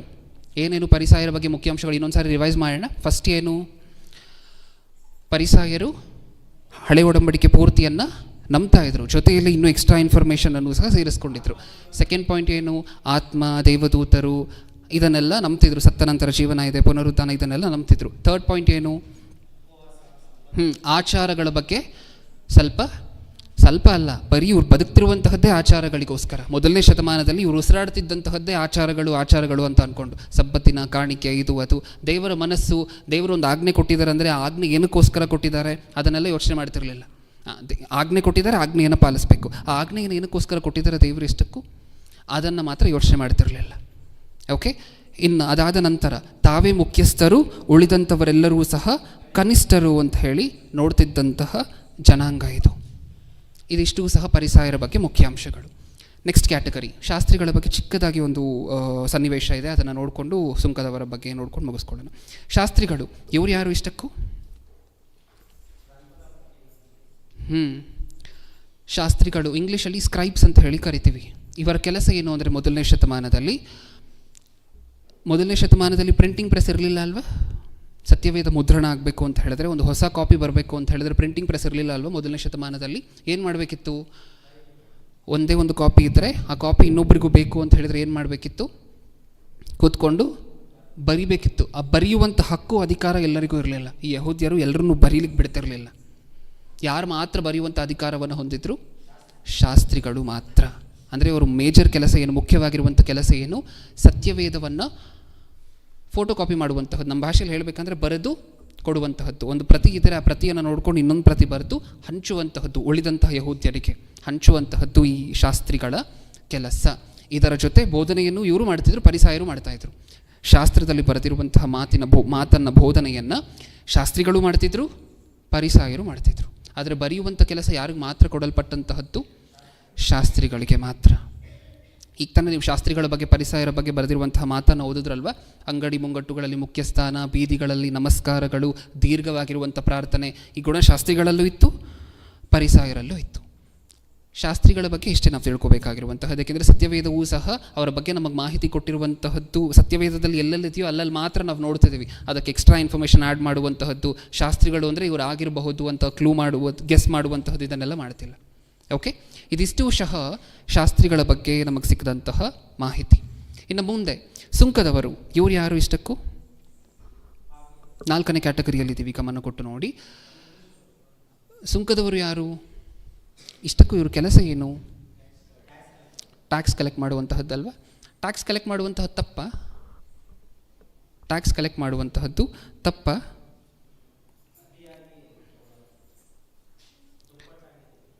ಟ್ಯಾಕ್ಸ್ ಪೇ ಮಾಡುವಂತಹದ್ದು ತಪ್ಪಲ್ಲ ಅಂತ ಯೇಸು ಕ್ರಿಸ್ತರು ಹೇಳ್ತಾರೆ. ಈ ಟ್ಯಾಕ್ಸನ್ನು, ಸುಂಕವನ್ನು, ಕಂದಾಯವನ್ನು ಕಟ್ಟಬೇಕು ಅಂತ ಹೇಳಿದಾಗ ಏನು ಮಾಡ್ತಾರೆ ಯೇಸು ಕ್ರಿಸ್ತರು? ಕೊಟ್ಟು ಕಳಿಸ್ತಾರಾ ಇಲ್ವಾ? ಕೊಟ್ಟು ಕಳಿಸ್ತಾರಾ? ಹಾಂ. ಕೈಸರನಿಗೆ ಕೊಡಿ ಅಂತ ಇನ್ನೊಂದು ಸಾರಿ ಹೇಳ್ತಾರೆ? ಹಾಂ, ಹೇಳ್ತಾರೆ. ಟ್ಯಾಕ್ಸ್ ಕಟ್ಟುವಂತಹದ್ದು ತಪ್ಪಲ್ಲ ಅಂತ ಹೇಳಿದಾಗ ತೊಗೊಳ್ಳುವಂತಹದ್ದು ತಪ್ಪ? ಇಲ್ಲ, ಯಾಕೆಂದರೆ ಗವರ್ನಮೆಂಟ್ ಟ್ಯಾಕ್ಸ್ ತೊಗೊಂಡ್ರೆ ಅಲ್ವಾ ಡೆವಲಪ್ಮೆಂಟ್ ವರ್ಕ್ಸ್ ಎಲ್ಲ ಮಾಡಲಿಕ್ಕಾಗುವಂತಹದ್ದು. ಓಕೆ, ಹಾಗಾದರೆ ಟ್ಯಾಕ್ಸ್ ತೊಗೊಳ್ಳುವಂತಹದ್ದು ತಪ್ಪಲ್ಲದೆ ಹೋದರೂ ಈ ಸುಂಕದವರು ಯಾಕೆ ಪಾಪಿಷ್ಟರು ಅನ್ನುವಂತಹ ಲೆಕ್ಕದಲ್ಲಿ ಸತ್ಯವೇದದಲ್ಲಿ ಜನ ನೋಡ್ತಿದ್ರು ಇವರನ್ನು? ಮೊದಲನೇ ಶತಮಾನದಲ್ಲಿ ರೋಮಾ ಪ್ರಭುತ್ವ ಆಳ್ತಿತ್ತಲ್ವ? ಇವರು ಯಾವ ಜನಾಂಗಕ್ಕೆ ಸೇರಿದವರು? ಯಹೂದ್ಯರ, ರೋಮನರ? ಇವರು ಸುಂಕದವರು ಯಾವ ಕ್ಯಾಟಗರಿಗೆ ಸೇರಿರುವಂಥವರು? ಯಹೂದ್ಯರೇ ಇವರು ಸಹ. ರೋಮಾ ಪ್ರಭುತ್ವ ಆಳ್ತಿತ್ತಲ್ವ? ಆ ರೋಮಾ ಪ್ರಭುತ್ವ ಈ ಯಹೂದ್ಯರಲ್ಲಿ ಅತ್ಯಂತ ಶ್ರೀಮಂತರು, ಕೆಪಾಸಿಟಿ ಇರುವಂಥವರು, ಶಕ್ತಿ ಇರುವಂಥವರು, ಇವರಲ್ಲಿ ಸ್ವಲ್ಪ ಜನರನ್ನು ಆರಿಸ್ಬಿಟ್ಟು ಇವರಿಗೆ ಹ್ಯಾಂಡ್ ಓವರ್ ಕೊಡ್ತಾ ಇತ್ತು. ಇವರ ಕೆಲಸ ಏನು? ಈ ಸುಂಕದವರ ಕೆಲಸ ಏನು? 100 ಜನ ಇದ್ದಾರೆ ಅಂತ ಹೇಳಿದ್ರೆ ಒಬ್ಬನನ್ನು ಸುಂಕದವನು ಅಂತ ಹೇಳಿ ಪರಿಗಣಿಸಿ ಆ ಒಬ್ಬನ ಏನು ಮಾಡಬೇಕು? 100 ಜನರ ಹತ್ರ, ಆ ಒಬ್ಬ ಯಹೂದ್ಯನು 100 ಜನ ಯಹೂದ್ಯರ ಹತ್ರ ಟ್ಯಾಕ್ಸ್ ಕಲೆಕ್ಟ್ ಮಾಡಿ ಬಂದು ರೋಮಾ ಪ್ರಭುತ್ವಕ್ಕೆ ಅದನ್ನು ಸಲ್ಲಿಸಬೇಕು. ಆದರೆ ಇವರು ಏನು ಮಾಡ್ತಿದ್ರು ಸುಂಕದವರು? $2 ಒಬ್ಬ ವ್ಯಕ್ತಿ ಟ್ಯಾಕ್ಸ್ ಕಟ್ಟಬೇಕು ಅಂದರೆ $2 ತೊಗೊತಿರಲಿಲ್ಲ. ಇವರು $2 ಕಟ್ಬಿಟ್ಟು ಬಂದುಬಿಡ್ತಿದ್ರು ಆ ವ್ಯಕ್ತಿಯ ಪರವಾಗಿ ರೋಮಾ ಪ್ರಭುತ್ವಕ್ಕೆ. ಬಂದು ಇವರೆಷ್ಟು ವಸೂಲಿ ಮಾಡ್ತಿದ್ರು? $10. ತೊಗೊಂಡಿರುವಂಥ ಅನ್ಯಾಯದ ದುಡ್ಡೆಷ್ಟು? 8 ರೂಪಾಯಿ. ಹೌದಾ? ಇದನ್ನೇ ಸುಂಕದವರು ಮೊದಲನೇ ಶತಮಾನದಲ್ಲಿ ಮಾಡ್ತಿದ್ದಂತಹ ಕೆಲಸ. ಅದಕ್ಕೋಸ್ಕರ ಸಾಕಷ್ಟು ಸರಿ ನೀವು ಓದಿದ್ದೀರ, ಜಕ್ಕಾಯನ ಬಗ್ಗೆ ಎಲ್ಲ ಬರೆಸಿರ್ಬೇಕಾದ್ರೆ ಏನಂತ ಬರೆಸಿದ್ದಾರೆ? ನಾನು ಹೆಂಗೆ ತೊಗೊಂಡಿದ್ದೀನಿ ದುಡ್ಡನ್ನು? ನ್ಯಾಯವಾಗಿ ತೊಗೊಂಡಿದ್ದೀನಿ ಅಂತ ಮಾತಾಡಿದ್ದಾರೆ, ಅನ್ಯಾಯವಾಗಿ ತೊಗೊಂಡಿದ್ದೀನಿ ಅಂತ ಮಾತಾಡಿದ್ದಾರೆ. ಅನ್ಯಾಯವಾಗಿ. ಹೌದಾ? ಎಷ್ಟು ಜನ ಕಾಣಿಸ್ತಾರೆ ಇಷ್ಟಕ್ಕೂ ನಮಗೆ ಸುಂಕದವರ ಕ್ಯಾಟಗರಿಯಲ್ಲಿ, ಹೊಸ ಒಡಂಬಡಿಕೆಯಲ್ಲಿ, ನಾರ್ಮಲಾಗಿ ಸತ್ಯವೇದದಲ್ಲಿ ನೋಡಿದಾಗ? ಮತ್ತಾಯನು ಮತ್ತು ಜಕ್ಕಾಯನು. ಹೌದಾ? ಗಿಡ್ಡನು. ಇಷ್ಟು ಸಹ ಸುಂಕದವರ ಬಗ್ಗೆ ಇಂಪಾರ್ಟೆಂಟಾಗಿ ಬರಿಬೇಕಾಗಿರುವಂತಹದ್ದು, ಇವರು ಅನ್ಯಾಯವಾಗಿ ಹಣವನ್ನು ವಸೂಲಿ ಮಾಡ್ತಿದ್ರು. ರೆಫರೆನ್ಸಸ್ಗಳು ಬೇಕಾದರೆ ದಯವಿಟ್ಟು ಬರ್ಕೊಳ್ಳಿ ಸುಂಕದವರ ಬಗ್ಗೆ. ಲೂಕನು ಬರೆದ ಸುವಾರ್ತೆ 19ನೇ ಅಧ್ಯಾಯ 2ನೇ ವಚನ, 8ನೇ ವಚನ, ಮತ್ತು ಲೂಕನು ಬರೆದ ಸುವಾರ್ತೆ 18ನೇ ಅಧ್ಯಾಯ 9ನೇ ವಚನದಲ್ಲಿ ಜನ ಸುಂಕದವರನ್ನು ಹೇಗೆ ನೋಡ್ತಿದ್ರು, ಜನ ಸುಂಕದವರನ್ನು ಹೇಗೆ ದ್ವೇಷ ಮಾಡ್ತಿದ್ರು ಅನ್ನುವಂತಹ ಮಾತು ಸಹ ಬರೆಸಿದ್ದಾರೆ. ಇದಿಷ್ಟು ಸಹ ಸುಂಕದವರ ಬಗ್ಗೆ ಬರಿಬೇಕಾಗಿರುವಂತಹದ್ದು ಎಕ್ಸಾಮಲ್ಲಿ. ಓಕೆ, 4 ಕ್ಯಾಟಗರಿಗಳನ್ನ ಮುಗಿಸ್ಕೊಂಡಿದ್ದೀವ, 4 ವಿಚಾರಗಳನ್ನು ಮುಗಿಸ್ಕೊಂಡಿದ್ದೀವ. ಫಸ್ಟ್ ಯಾರ ಬಗ್ಗೆ ನೋಡಿದ್ವಿ? ಸದ್ದುಕಾಯರು, ಆಮೇಲೆ ಪರಿಸಾಯರು, ಆಮೇಲೆ ಶಾಸ್ತ್ರಿಗಳು, ಕೊನೆಯದಾಗಿ ಸುಂಕದವರು. ಇಷ್ಟಕ್ಕೂ ಇನ್ನೊಂದೇ ಒಂದು ಪಾಯಿಂಟ್ ಇದೆ, ಶಾಸ್ತ್ರಿಗಳು ಮತ್ತು ಪರಿಸಾಯರ ಬಗ್ಗೆ. ಈ ಶಾಸ್ತ್ರಿಗಳು ಪರಿಸಾಯರು ಬಹಳಷ್ಟು ಕಡೆ ಸತ್ಯವೇದದಲ್ಲಿ ನೀವು ನೋಡಬೇಕಾದ್ರೆ ಒಟ್ಟೊಟ್ಟಿಗೆ ಸಿಗ್ತಾರೆ ನಿಮಗೆ. ಶಾಸ್ತ್ರಿಗಳು ಮತ್ತು ಪರಿಸಾಯರು ಈ ಪದವನ್ನು ಒಟ್ಟೊಟ್ಟಿಗೆ ಓದಿದೀವ ನಾವು ಸತ್ಯವೇದದಲ್ಲಿ, ಒಟ್ಟೊಟ್ಟಿಗೆ ಸಿಗ್ತಾರೆ. ಇವರು ಯೇಸು ಕ್ರಿಸ್ತರ ಹತ್ರ ಬೈಸ್ಕೊಬೇಕಾದ್ರೂ ಒಟ್ಟೊಟ್ಟಿಗೆ ಬೈಸ್ಕೊತಾ ಇದ್ರು. ಹೌದಾ ಇಲ್ವಾ? ಎಷ್ಟು ಸರಿ ಬೈಸ್ಕೊಂಡಿದ್ದಾರೆ ಅಂತ ಒಂದು ಸರಿ ನೋಡೋಣ. ಎಷ್ಟು ಸರಿ ಬೈಸ್ಕೊಂಡಿದ್ದಾರೆ ಒಂದೇ ಒಂದು ಅಧ್ಯಾಯದಲ್ಲಿ, ಎಷ್ಟು ಸರಿ ಬೈಸ್ಕೊಂಡಿದ್ದಾರೆ ಅಂತ ಹೇಳಿ ಒಂದು ಸರಿ ನೋಡೋಣ. ಮತ್ತಾಯನು ಬರೆದ ಸುವಾರ್ತೆ 23ನೇ ಅಧ್ಯಾಯ,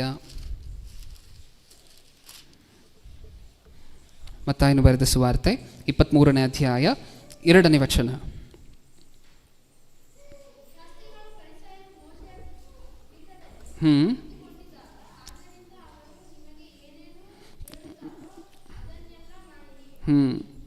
ಅವ್ರು ಯಾವ ಥರ ನಡ್ಕೋತಾರೋ ಆ ಥರ ನಡ್ಕೊಂಬೇಡಿ. ಶಾಸ್ತ್ರಿಗಳ ಮತ್ತು ಪರಿಸಾಯರ ಬಗ್ಗೆ ಯೇಸು ಕ್ರಿಸ್ತರು ಕೊಡ್ತಿರುವಂಥ ಇನ್ಸ್ಟ್ರಕ್ಷನ್ಸ್. ಶಾಸ್ತ್ರಿಗಳು ಪರಿಸಾಯರು ಮೋಶೆಯ ಪೀಠದಲ್ಲಿ ಕೂತುಕೊಂಡಿದ್ದಾರೆ, ಆದದರಿಂದ ಅವರು ನಿಮಗೆ ಏನೇನು ಹೇಳುತ್ತಾರೋ ಅದನ್ನೆಲ್ಲ ಮಾಡಿರಿ, ಕಾಪಾಡಿಕೊಳ್ಳಿರಿ. ಆದರೆ ಅವರ ನಡತೆಯ ಪ್ರಕಾರ ನಡೆಯಬೇಡಿರಿ, ಅವರು ಹೇಳುತ್ತಾರೆ ಹೊರತು ನಡೆಯುವುದಿಲ್ಲ. 13ನೇ ವಚನವನ್ನು ಒಂದು ಸರಿ ಓದೋಣ. ಏನಂತ ಬೈದರು? ಏನಂತ ಬೈಸ್ಕೊಂಡ್ರು ಇವರು? ಅಯ್ಯೋ ಕಪಟಿಗಳಾದ ಶಾಸ್ತ್ರಿಗಳೇ ಪರಿಸಾಯರೇ. 15ನೇ ವಚನ ಓದೋಣ. ಮತ್ತೆ ಅಯ್ಯೋ ಕಪಟಿಗಳಾದ ಶಾಸ್ತ್ರಿಗಳೇ ಪರಿಸಾಯರೇ. 16ನೇ ವಚನವನ್ನು ಒಂದು ಸರಿ ಓದೋಣ. ಅಯ್ಯೋ ದಾರಿ ತೋರಿಸುವ ಕುರುಡರೇ. ಕಪಟಿಗಳು, ಶಾಸ್ತ್ರಿಗಳು ಪರಿಸಾಯರು ಕಪಟಿಗಳು ಅಂತ ಬೈದರು. ಆಮೇಲೆ ದಾರಿ ತೋರಿಸುವ ಕುರುಡರು ಅಂತ ಬೈದರು. ಇನ್ನೂ ಏನೇನು ಹೇಳಿದ್ದಾರೆ? 23ನೇ ವಚನ. ಅಯ್ಯೋ ಕಪಟಿಗಳಾದ ಶಾಸ್ತ್ರಿಗಳೇ ಪರಿಸಾಯರೇ. 25ನೇ ವಚನ. ಅಯ್ಯೋ ಕಪಟಿಗಳಾದ ಶಾಸ್ತ್ರಿಗಳೇ ಪರಿಸಾಯರೇ. 27ನೇ ವಚನ. ಅಯ್ಯೋ ಕಪಟಿಗಳಾದ ಶಾಸ್ತ್ರಿಗಳೇ ಪರಿಸಾಯರೇ. 29ನೇ ವಚನ. ಅಯ್ಯೋ ಕಪಟಿಗಳಾದ ಶಾಸ್ತ್ರಿಗಳೇ ಪರಿಸಾಯರೇ. ಒಂದು ಅಧ್ಯಾಯದಲ್ಲಿ ಇಷ್ಟೊಂದು ಸರಿ ಬಯಸ್ಕೊಂಡಿದ್ದಾರೆ ಇವರು. ಇನ್ನು ಮೊದಲನೇ ಶತಮಾನದಲ್ಲಿ ಏನೇನು ಮಾಡಿರಬೇಕು ಇವರು ಯೋಚನೆ ಮಾಡಿ ನೋಡಿ. ಇವ್ರ ನಂಬಿಕೆಯನ್ನು ಇವರು ಆಧಾರ ಮಾಡಿಕೊಂಡು, ಇವ್ರ ಕೆಲಸ ಏನು ಗೊತ್ತಾ? ನಿಜವಾಗ್ಲೂ ಹೇಳಬೇಕು ಅಂತ ಹೇಳಿದ್ರೆ ಧರ್ಮಶಾಸ್ತ್ರ ಅನ್ನುವಂತಹ ಬುಕ್ಕನ್ನು ಇಟ್ಕೊಂಡ್ಬಿಡುವಂತಹದ್ದು. ಜನರನ್ನು ಹೋಗಿ ಯೇಸು ಕ್ರಿಸ್ತರು ದೇವರಲ್ಲ, ಪುನರುದ್ಧಾನ ಇಲ್ಲ, ಸತ್ತ ನಂತರ ಜೀವನ ಇಲ್ಲ ಅಂತ ಹೇಳಿ ಜನರನ್ನು ನಂಬಿಸುವಂತಹದ್ದು. ಇದು ಇವರು ಮಾಡ್ತಿದ್ದಂಥ ಕೆಲಸ ಮೊದಲನೇ ಶತಮಾನದಲ್ಲಿ. ಅದಕ್ಕೆ ಯೇಸು ಕ್ರಿಸ್ತರು ಸರಿಯಾಗಿ ಕ್ಲಾಸ್ ತೊಗೊಂಡಿರುವಂತಹದನ್ನು ನೋಡ್ಬೋದು ನಾವು, ಶಾಸ್ತ್ರಿಗಳಿಗೂ ಮತ್ತು ಪರಿಸಾಯರಿಗೂ. ಓಕೆ, 4 ಮುಗಿಸಿದ್ದೀವಿ. ಈಗ ಪ್ರಸ್ತುತ ಕಾಲದಲ್ಲಿ 4 ಜನ ಇದ್ದಾರ ಪ್ರಿಯರೇ? ಈಗಿನ ಕಾಲದಲ್ಲಿ ಶಾಸ್ತ್ರಿಗಳಿದ್ದಾರ, ಪರಿಸಾಯರು, ಸದ್ದುಕಾಯರು, ಸುಂಕದವರು ಯಾರಾದರೂ ಇದ್ದಾರಾ ಇಲ್ವಾ? ಸುಂಕದವರು ಇದ್ದಾರೆ. ಮುಕ್ಕಿರುವಂತಹ 3 ಕ್ಯಾಟಗರಿಯ ಜನ ಇಲ್ವಾ? ಸದ್ದುಕಾಯರ ಬಗ್ಗೆ ಏನು ನೋಡ್ಕೊಂಡ್ವಿ ನಾವು? ಪುನರುದ್ಧಾನ ಇಲ್ಲ ಅಂತ ನಂಬ್ತಾರೆ, ಸತ್ತ ನಂತರ ಜೀವನ ಇಲ್ಲ ಅಂತ ನಂಬ್ತಾರೆ.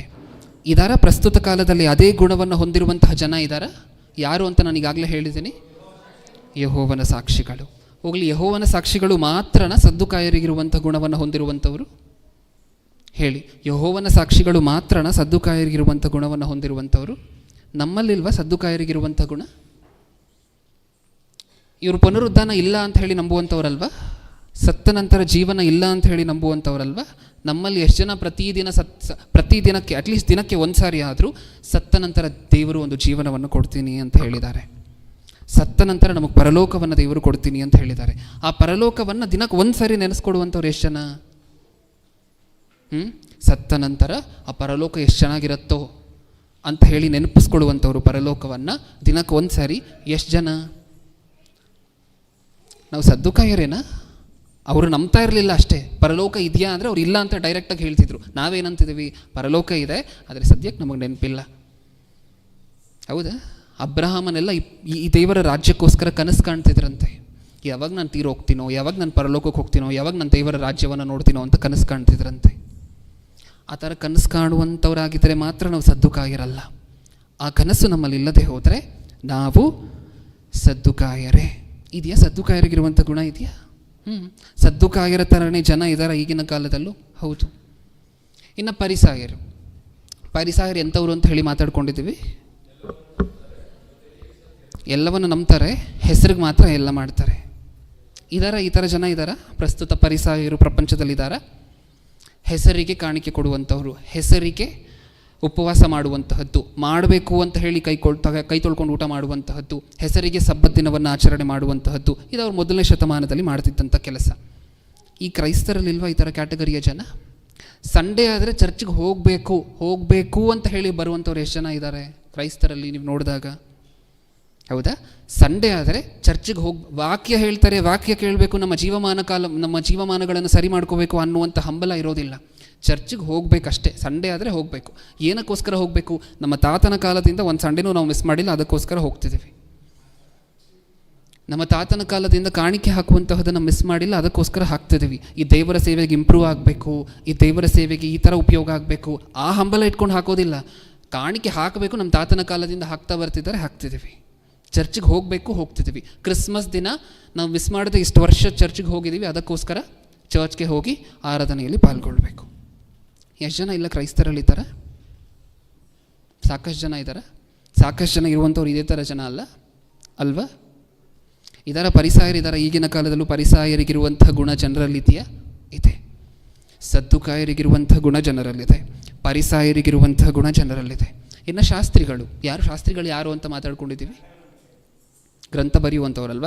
ಇವರು ಬರೆದು ಶಾಸ್ತ್ರಿಗಳು ಮೊದಲನೇ ಶತಮಾನದಲ್ಲಿ ಹೇಗಿದ್ದರು ಅಂತ ಹೇಳಿದ್ರೆ, ಈ ಅಧ್ಯಾಯ, ಈ ಪ್ರವಾದನ ಯಾವ ಗ್ರಂಥದಲ್ಲಿದೆ ಅಂದರೆ ಪಟ್ಟಂತ ಹೇಳ್ತಿದ್ರು, ಮಲಾಕಿ ಗ್ರಂಥದಲ್ಲಿ ಇದೇ ಅಧ್ಯಾಯ, ಇದೇ ವಚನ ಅಂತ.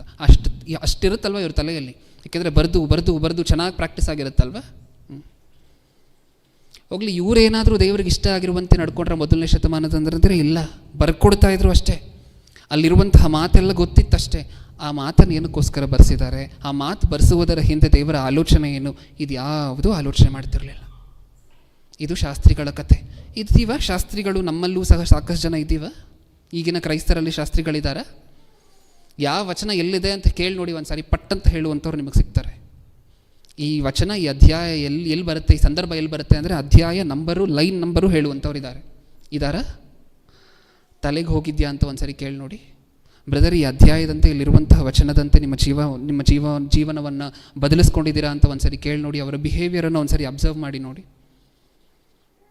ಹೌದಾ? ಆ ವಚನ ಜೀವನದಲ್ಲಿರೋದಿಲ್ಲ, ವಚನ ತಲೆಯಲ್ಲಿರುತ್ತೆ. ಹೀಗೆ ಇದ್ದಿದ್ದು ಶಾಸ್ತ್ರಿಗಳು ಮೊದಲನೇ ಶತಮಾನದಲ್ಲಿ. ಹೀಗಿರುವಂತಹ ಜನ ಈ ಕಾಲದಲ್ಲೂ ಇದ್ದಾರಾ? ಜೀವನದಲ್ಲಿ ವಾಕ್ಯ ಇಲ್ಲದೆ ಬಾಯಲ್ಲಿ ವಾಕ್ಯ ಇರುವಂಥವ್ರು ಇದ್ದಾರೆ. ಶಾಸ್ತ್ರಿಗಳಿದ್ದಾರೆ. ಹಾಗಿದ್ರೆ ಇನ್ನು ಸುಂಕದವರು ಇದ್ದಾರಾ ಇಲ್ವ ಈಗಿನ ಕಾಲದಲ್ಲೂ? ಕ್ರೈಸ್ತರಾಗಿದ್ದುಕೊಂಡು, ಹೊರಗಡೆ ಕ್ರೈಸ್ತರ ಬಗ್ಗೆ ನಾನು ಮಾತಾಡ್ತಿದ್ದೀನಿ, ಕ್ರೈಸ್ತರಾಗಿದ್ದುಕೊಂಡು ಬಡ್ಡಿ ಕೊಟ್ಟಿರುವಂಥವ್ರು ಎಷ್ಟು ಜನ ಇದ್ದಾರೆ? ಅನ್ಯಾಯದ ದುಡ್ಡಲ್ವಾ ಬಡ್ಡಿ ಕೊಡುವಂತಹದ್ದು? ಕ್ರೈಸ್ತರಾಗಿದ್ದುಕೊಂಡು ಜೂಜಾಡುವಂಥವ್ರು ಎಷ್ಟು ಜನ ಇದ್ದಾರೆ? ಹೌದಾ ಇಲ್ವಾ? ಕಾರ್ಡ್ಸ್ ಆಡುವಂಥವ್ರು ಎಷ್ಟು ಜನ ಇದ್ದಾರೆ? ಕ್ರಿಕೆಟ್ಗೆ ಬೆಟ್ಟಿಂಗ್ ಕಟ್ಟುವಂಥವ್ರು ಎಷ್ಟು ಜನ ಇದ್ದಾರಾ? ಇದೆಲ್ಲ ಅನ್ಯಾಯದ ದುಡ್ಡೇ ಅಲ್ವಾ? ಮೊದಲನೇ ಶತಮಾನದಲ್ಲಿ ಅವ್ರು ಸುಂಕವನ್ನು ಅನ್ಯಾಯವಾಗಿ ಕಲೆಕ್ಟ್ ಮಾಡ್ತಿದ್ರು. ಈಗಿನ ಕಾಲದಲ್ಲಿ ಇವರೇನು ಮಾಡ್ತಿದ್ದಾರೆ? ಅನ್ಯಾಯವಾಗಿ ಹಣವನ್ನು ಒಂದು ರೂಪಾಯಿ ನಾವು ಅನ್ಯಾಯವಾಗಿ ತೊಗೊಳ್ತಿದ್ದೀವಿ ಅಂತ ಹೇಳಿದ್ರೆ ನೆನ್ಪಿಟ್ಕೊಳ್ಳಿ, ನಾವು ಸುಂಕದವರೇ. ಮೊದಲನೇ ಶತಮಾನದಲ್ಲಿ ಆ ಸುಂಕದವರು ಹೇಗಿದ್ರು, ನಾವು ಅದೇ ಕ್ಯಾಟಗರಿಗೆ ಸೇರಿರುವಂಥವರೇ. 4 ಕ್ಯಾಟಗರಿಯ ಜನ ಇದ್ದೀವ. ಸದ್ದುಕಾಯರಿದ್ದೀವ, ಪರಿಸಾಯರು, ಶಾಸ್ತ್ರಿಗಳು, ಸುಂಕದವರು, ಎಲ್ಲರೂ ಇದ್ದೀವ. ಇನ್ನೊಂದು ವಿಚಿತ್ರವಾಗಿರುವಂಥ ಗುಣ ಏನಂದರೆ, ವಿಚಿತ್ರವಾಗಿರುವಂಥ ಸುದ್ದಿ ಏನು ಅಂತ ಹೇಳಿದ್ರೆ, ಈ 4 ಕ್ಯಾಟಗರಿಯಲ್ಲಿರುವಂತಹ ಜನ, ಮುಖ್ಯವಾಗಿ ಇದರಲ್ಲಿ 3 ಕ್ಯಾಟಗರಿ, ಸುಂಕದವರು ಬೇಡಿ, ಈ 3 ಕ್ಯಾಟಗರಿಯಲ್ಲಿ, ಪ್ರಾರಂಭದ 3 ಕ್ಯಾಟಗರಿಯಲ್ಲಿರುವಂತಹ ಜನ ಯೇಸು ಕ್ರಿಸ್ತರನ್ನು ನಂಬ್ತಿಲ್ಲ ಅಂತ ನಾವೇನು ಮಾತಾಡ್ಕೊಂಡಿದ್ವಲ್ವ, ಯೇಸು ಕ್ರಿಸ್ತರನ್ನ ದೇವರು ಅಂತ ಅಂಗೀಕಾರ ಮಾಡಿಲ್ಲ ಆ ಕಾಲದಲ್ಲಿ ಅಂತ ಮಾತಾಡ್ಕೊಂಡಿದ್ದೀವಲ್ವ. ಯೇಸು ಕ್ರಿಸ್ತರು ಸತ್ತ ನಂತರ, ಪುನರುದ್ಧಾನ ಆಗಿ ಎದ್ದ ನಂತರ ಯಾವ ಸದ್ದುಕಾಯರು ಪುನರುದ್ಧಾನ ಇಲ್ಲ ಅಂತ ಮಾತಾಡ್ತಿದ್ರು, ಯಾರು ಸತ್ತ ನಂತರ ಇನ್ನೊಂದು ಜೀವನ ಇಲ್ಲ ಅಂತ ಮಾತಾಡ್ತಿದ್ರು, ಅದೇ ಸದ್ದುಕಾಯರಲ್ಲಿ ಸಾಕಷ್ಟು ಜನ ಯೇಸು ಕ್ರಿಸ್ತರನ್ನು ನಂಬಿ ದೀಕ್ಷಾಸ್ನಾನ ತಗೊಂಡ್ರು ಗೊತ್ತಾ. ಅದೇ ಪರಿಸಾಯರು ತಮ್ಮ ಮನಸ್ಸನ್ನು ಮಾರ್ಪಡಿಸ್ಕೊಂಡ್ರು ಗೊತ್ತಾ. ಕೆಲವರು ಮನಸ್ಸನ್ನು ಮಾರ್ಪಡಿಸ್ಕೊಂಡ್ರು, ಸಾಕಷ್ಟು ಜನ ಹಾಗೆ ಉಳಿದ್ರು. ಈಗ ನಾವು ಯಾವ ಕ್ಯಾಟಗರಿಯಲ್ಲಿರ್ತೀವಿ? ಆ 4 ಕ್ಯಾಟಗರಿಯಲ್ಲಿದ್ದಂತಹ ಜನರನ್ನು ನೀವು ನೋಡಿದ್ರಿ. ಆ 4 ಕ್ಯಾಟಗರಿಯಲ್ಲಿದ್ದಂತಹ ಜನರಲ್ಲಿ ಸದ್ದುಕಾಯರಲ್ಲಿ ಸ್ವಲ್ಪ ಜನ ಬದಲಾದರು, ಶಾಸ್ತ್ರಿಗಳಲ್ಲಿ ಸ್ವಲ್ಪ ಜನ ಬದಲಾದರು, ಪರಿಸಾಯರಲ್ಲಿ ಸ್ವಲ್ಪ ಜನ ಬದಲಾದರು, ಸುಂಕದವರಲ್ಲಿ ಜಕ್ಕಾಯನಂತವರೆಲ್ಲ ಬದಲಾದರು. ಸಾಕಷ್ಟು ಜನ ಬದಲಾಗದೇನೂ ಸಹ ಉಳಿದ್ರು. ಈಗ ನಮ್ಮಲ್ಲೂ ಆ ಗುಣಗಳಿದೆ ಅಂತ ಹೇಳಿ ಮಾತಾಡ್ಕೊಂಡಿದ್ದೀವಲ್ವ ಇವಾಗ ತಾನೆ. ಈಗ ನಾವು ಯಾವ ಕ್ಯಾಟಗರಿಯಲ್ಲಿರ್ತೀವಿ? ಬದಲಾಗುವಂತಹ ಕ್ಯಾಟಗರಿ ಅಲ್ಲ, ಬದಲಾಗದೆ ಅದೇ ರೀತಿ ಹಳೆಯ ಸ್ವಭಾವಕ್ಕೆ, ಪೂರ್ವ ಸ್ವಭಾವಕ್ಕೆ ಅಂಟ್ಕೊಂಡಿರುವಂಥ ಕ್ಯಾಟಗರಿ ಅಲ್ಲ. ಹೌದಾ? ದೇವ್ರಿಗೆ ಹೆಂಗಾಗಿರಬೇಕು ಪ್ರಿಯರೇ ಈ ಜನಾಂಗಗಳನ್ನೆಲ್ಲ ನೋಡಿದಾಗ? ಯಾರೂ ಸಿಕ್ಕದೇ ಇರುವಂತಹ ಲೋಕದಲ್ಲಿ ಪಾಪ ತುಂಬಿ ತುಳುಕ್ತಿರ್ಬೇಕಾದ್ರೆ ಅಬ್ರಹಾಮನನ್ನು ಆರಿಸ್ಕೊಂಡ್ರು. ಅಬ್ರಹಾಮನ ಸಂತಾನವನ್ನಾದರೂ ಸರಿ ಮಾಡ್ಕೊಳ್ಳೋಣ, ಇವ್ರು ಹೋಗಿ ಪೂರ್ತಿ ಪ್ರಪಂಚವನ್ನು ಆಮೇಲೆ ಮಾರ್ಪಡಿಸ್ತಾರೆ ಅಂತ ಹೇಳಿ ಇಸಾಕನನ್ನು ಆರಿಸ್ಕೊಂಡ್ರು. ಆಮೇಲೆ ಯಾಕೋಬನಿಂದ ಬಂದಂತಹ ಸಂತಾನವನ್ನು, ಮೊದಲು 12 ಗೋತ್ರವನ್ನು ಆರಿಸ್ಕೊಂಡ್ರು. ಈ 12 ಗೋತ್ರದಲ್ಲಿ ಯಾರಾದರೂ ಸರಿ ಇರ್ತಾರ ಅಂದರೆ ಈ 10 ಗೋತ್ರಗಳಲ್ಲಿ ಇರುವಂತಹ ಜನ ಎಲ್ಲ ಇಷ್ಟ ಬಂದಂತೆ ಜೀವನ ಮಾಡಲಿಕ್ಕೆ ಶುರು ಮಾಡಿದ್ರು. ಸ್ವಲ್ಪ ಆದರೂ ನೀತಿವಂತರಾಗಿ ಉಳ್ಕೊಂಡಂತಹ ಜನ ಅಂದರೆ ಯಹೂದ್ಯರು, 2 ಗೋತ್ರದಲ್ಲಿರುವಂಥವ್ರು ಪ್ರಾರಂಭದಲ್ಲಿ ಸ್ವಲ್ಪ ನೀತಿವಂತರಾಗಿ ಉಳ್ಕೊಂಡ್ರು. ಈ 2 ಗೋತ್ರವನ್ನಾದರೂ ಚೆನ್ನಾಗಿ ನೀತಿವಂತರನ್ನಾಗಿ ಇನ್ನೂ ಪರಿಶುದ್ಧರನ್ನಾಗಿ ಮಾಡ್ಕೊಂಡು ಹೋಗೋಣ ಅಂತ ಹೇಳಿದ್ರೆ ಇವರಲ್ಲಿ ಈ ಥರ ಕ್ಯಾಟಗರಿಗಳೆಲ್ಲ ವಿಭಜನೆ ಆಗಿ, ಈ ಶಾಸ್ತ್ರಿಗಳು, ಪರಿಸಾಯರು, ಸದ್ದುಕಾಯರು, ಈ ರೀತಿಯಾಗಿರುವಂತಹ ಡಿವಿಷನ್ಸ್ ಎಲ್ಲ ಆಗಿ, ಮತ್ತು ಯಾರು ಕೈಗೆ ಸಿಕ್ಕಿದ್ರು? ದೇವರ ಕೈಗೆ ಯಾರು ಸಿಕ್ಕಿದ್ರು ಹೇಳಿ? ಸದ್ದುಕಾಯರು ಸಿಕ್ಕಿದ್ರ? ಶಾಸ್ತ್ರಿಗಳು ಸಿಕ್ಕಿದ್ರ? ಆ ಸದ್ದುಕಾಯರು ನೋಡಿದ್ರೆ ಪುನರುದ್ಧಾನನೇ ಇಲ್ಲ ಅನ್ನುವಂಥವ್ರು, ಸತ್ತ ನಂತರ ಜೀವನನೇ ಇಲ್ಲ ಅಂತ ಅನ್ನುವಂಥವ್ರು. ಅವ್ರ ಹತ್ರ ಏನಾದರೂ ಮಾತಾಡ್ಲಿಕ್ಕಾಗುತ್ತಾ? ಇನ್ನು ಸತ್ತ ನಂತರ ಜೀವನ ಇಲ್ಲ ಅಂದರೆ ದೇವರ ಏನಕ್ಕೋಸ್ಕರ ನಂಬಬೇಕು? ಪುನರುದ್ಧಾನ ಇಲ್ಲ ಅಂತ ಹೇಳಿದ್ರೆ ದೇವ್ರನ್ನ ಏನಕ್ಕೋಸ್ಕರ ನಂಬಬೇಕು? ಇಷ್ಟಕ್ಕೂ ನೀವು ಹೇಳಿ, ವೇಸ್ಟ್ ಅಲ್ವಾ? ಇನ್ನು ಸದ್ದುಕಾಯರು ವೇಸ್ಟ್ ಆಗೋದ್ರು. ಇನ್ನು ಪರಿಸಾಯರ ಹತ್ರ ಬಂದರೆ ಇವರು ಪುನರುದ್ಧಾನವನ್ನು ನಂಬ್ತಾರೆ, ಸತ್ತ ನಂತರ ಜೀವನ ಇದೆ ಅಂತ ನಂಬ್ತಾರೆ. ಆದರೆ ಇವ್ರ ಪ್ರಯೋಜನ ಏನು? ಬರೀ ಆಚಾರಗಳನ್ನು, ಬರೆದಿರುವಂಥ ಅಕ್ಷರಗಳನ್ನು ಮಾತ್ರ ತಗೊಂಡು ಅದನ್ನು ದೇವರು ಏನಕ್ಕೋಸ್ಕರ ಕೊಟ್ಟಿದ್ದಾರೆ, ದೇವರ ಮನಸ್ಸು ಏನಾಗಿರ್ಬೋದು ಅದನ್ನು ಆಲೋಚನೆ ಮಾಡದೇ ಇದ್ದರೆ, ಬರೀ ಜನ ನಮ್ಮನ್ನು ನೋಡ್ತಿದ್ದಾರೆ ಅಂತ ದೇವರ ಆಜ್ಞೆಗಳನ್ನು ಫಾಲೋ ಮಾಡಿದ್ರೆ ಪ್ರಯೋಜನ ಏನು? ಹೌದಲ್ವ? ಇದು ಪರಿಸಾಯರ ಕತೆ. ಇನ್ನು ಶಾಸ್ತ್ರಿಗಳ ಹತ್ರ ಬಂದರೆ ಬರೆದು ಪಕ್ಕಕ್ಕಾಗ್ತಿದ್ದಾರೆ. ಆ ಬರೆದಿರುವಂತಹ ಒಂದು ಮಾತು ಸಹ ಮನಸ್ಸಲ್ಲಂತೂ ಇಲ್ಲ. ಇನ್ನು ಅವ್ರು ಏನಕ್ಕೋಸ್ಕರ ಪ್ರಯೋಜನ ಆದರೂ ದೇವರಿಗೆ?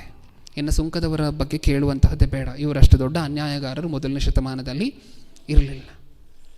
ಇನ್ನು ದೇವರು ಏನು ಮಾಡಬೇಕು? ಯಾರು ದೇವರ ಕೈಗೆ ಸಿಕ್ಕದಂಥವ್ರು ಯಾರು ಹೇಳಿ? ಈ 4 ಕ್ಯಾಟಗರಿಯಲ್ಲಿ ದೇವರ ಕೈಗೆ ಸಿಕ್ಕದಂತಹ ಪ್ರತಿಫಲ ಯಾರು? ಯಾರೂ ಇಲ್ಲ. ದೇವರು ಆರಿಸ್ಕೊಂಡಂತಹ ಕನಸು, ಮೈಂಟೈನ್ ಮಾಡ್ತಿದ್ದಂತಹದ್ದು, 2 ಗೋತ್ರಗಳನ್ನು ಕಾಪಾಡಿಕೊಂಡಿದ್ದು, ಆಮೇಲೆ 2 ಗೋತ್ರಗಳಿಂದ ಎಲ್ಲರನ್ನು ಕಾಪಾಡ್ಕೊಂಡು ಬಂದಿದ್ದು, ಅದೆಲ್ಲ ವೇಸ್ಟ್ ಆಗೋಯ್ತಾ? ಹೌದು. ನಾವು ಯೋಚನೆ ಮಾಡಬೇಕಾಗಿರುವಂತಹದ್ದಿಷ್ಟೇ. ಈ ಸಂದೇಶ ಪರೀಕ್ಷೆ ಬರೀತಿರುವಂತಹ ವಿದ್ಯಾರ್ಥಿಗಳಿಗೆ ನಿಜ, ಆದರೆ ಎಲ್ಲರಿಗೂ ಇದರಲ್ಲಿ ಏನಾದರೂ ಈ ಸಂದೇಶದಲ್ಲಿ ಒಂದು ಪಾಯಿಂಟ್ ಏನಾದರೂ ಇದೆ ಅಂತ ಹೇಳಿದ್ರೆ ಇದೆ. ಈ 4 ಕ್ಯಾಟಗರಿಯ ಜನ ಬರೀ ಮೊದಲನೇ ಶತಮಾನದಲ್ಲಿದ್ದಂತಹ ಜನ ಅಲ್ಲ, ಈಗಲೂ ಸಹ ಪ್ರತಿ ಕ್ರೈಸ್ತರಲ್ಲೂ ಸಹ ಬಹುತೇಕ ಕ್ರೈಸ್ತರಲ್ಲಿ ಈ ಗುಣಗಳು ಇನ್ನೂ ಇದೆ. ಅವ್ರು ಹೇಗೆ ಸದ್ದುಕಾಯರಲ್ಲಿ, ಪರಿಸಾಯರಲ್ಲಿ ಸ್ವಲ್ಪ ಜನ ಬಂದು ರಕ್ಷಣೆ ಮಾರ್ಗದಲ್ಲಿ ಬಂದು ದೀಕ್ಷಾ ಸ್ನಾನ ತಗೊಂಡ್ರು, ಅದೇ ರೀತಿ ಮಾರ್ಪಡುವಂತಹ ಚಾನ್ಸು ಇದೆ. ಅದೇ ರೀತಿ ಪೂರ್ವ ಸ್ವಭಾವಕ್ಕೆ ಅಂಟ್ಕೊಂಡು ಮಾರ್ಪಡದೇ ಇರುವಂತಹ ಚಾನ್ಸು ಇದೆ. ನಾವು ಯಾವುದನ್ನು ಆಯ್ಕೆ ಮಾಡ್ಕೊಳ್ತೀವಿ ಅನ್ನುವಂತಹದ್ದು ನಮಗೆ ಬಿಟ್ಟಿರುವಂತಹದ್ದು. ಕಣ್ಮುಚ್ಚಿ ಚಿಕ್ಕದಾಗಿ ಒಂದು ಪ್ರಾರ್ಥನೆ ಮಾಡಿ ಮುಗಿಸ್ಕೊಳ್ಳೋಣ. ಪ್ರೀತಿಯುಳ್ಳ ಪರಲೋಕದಲ್ಲಿರುವ ನಮ್ಮ ತಂದೆಯೇ, ಅಪ್ಪ, ಸತ್ಯವೇದದಲ್ಲಿರುವಂತಹ ಮಾತುಗಳು, ಅದರಲ್ಲಿ ನಮಗೆ ಗೊತ್ತಿಲ್ಲದೆ ಇರುವಂತಹ ಪದಗಳ ಬಗ್ಗೆ ಆಲೋಚನೆ ಮಾಡಬೇಕು ಅನ್ನುವಂಥ ಹಂಬಲದಿಂದ ನಾವಿಷ್ಟನ್ನು ಆಲೋಚನೆ ಮಾಡಿದ್ದೀವಿ ತಂದೆ.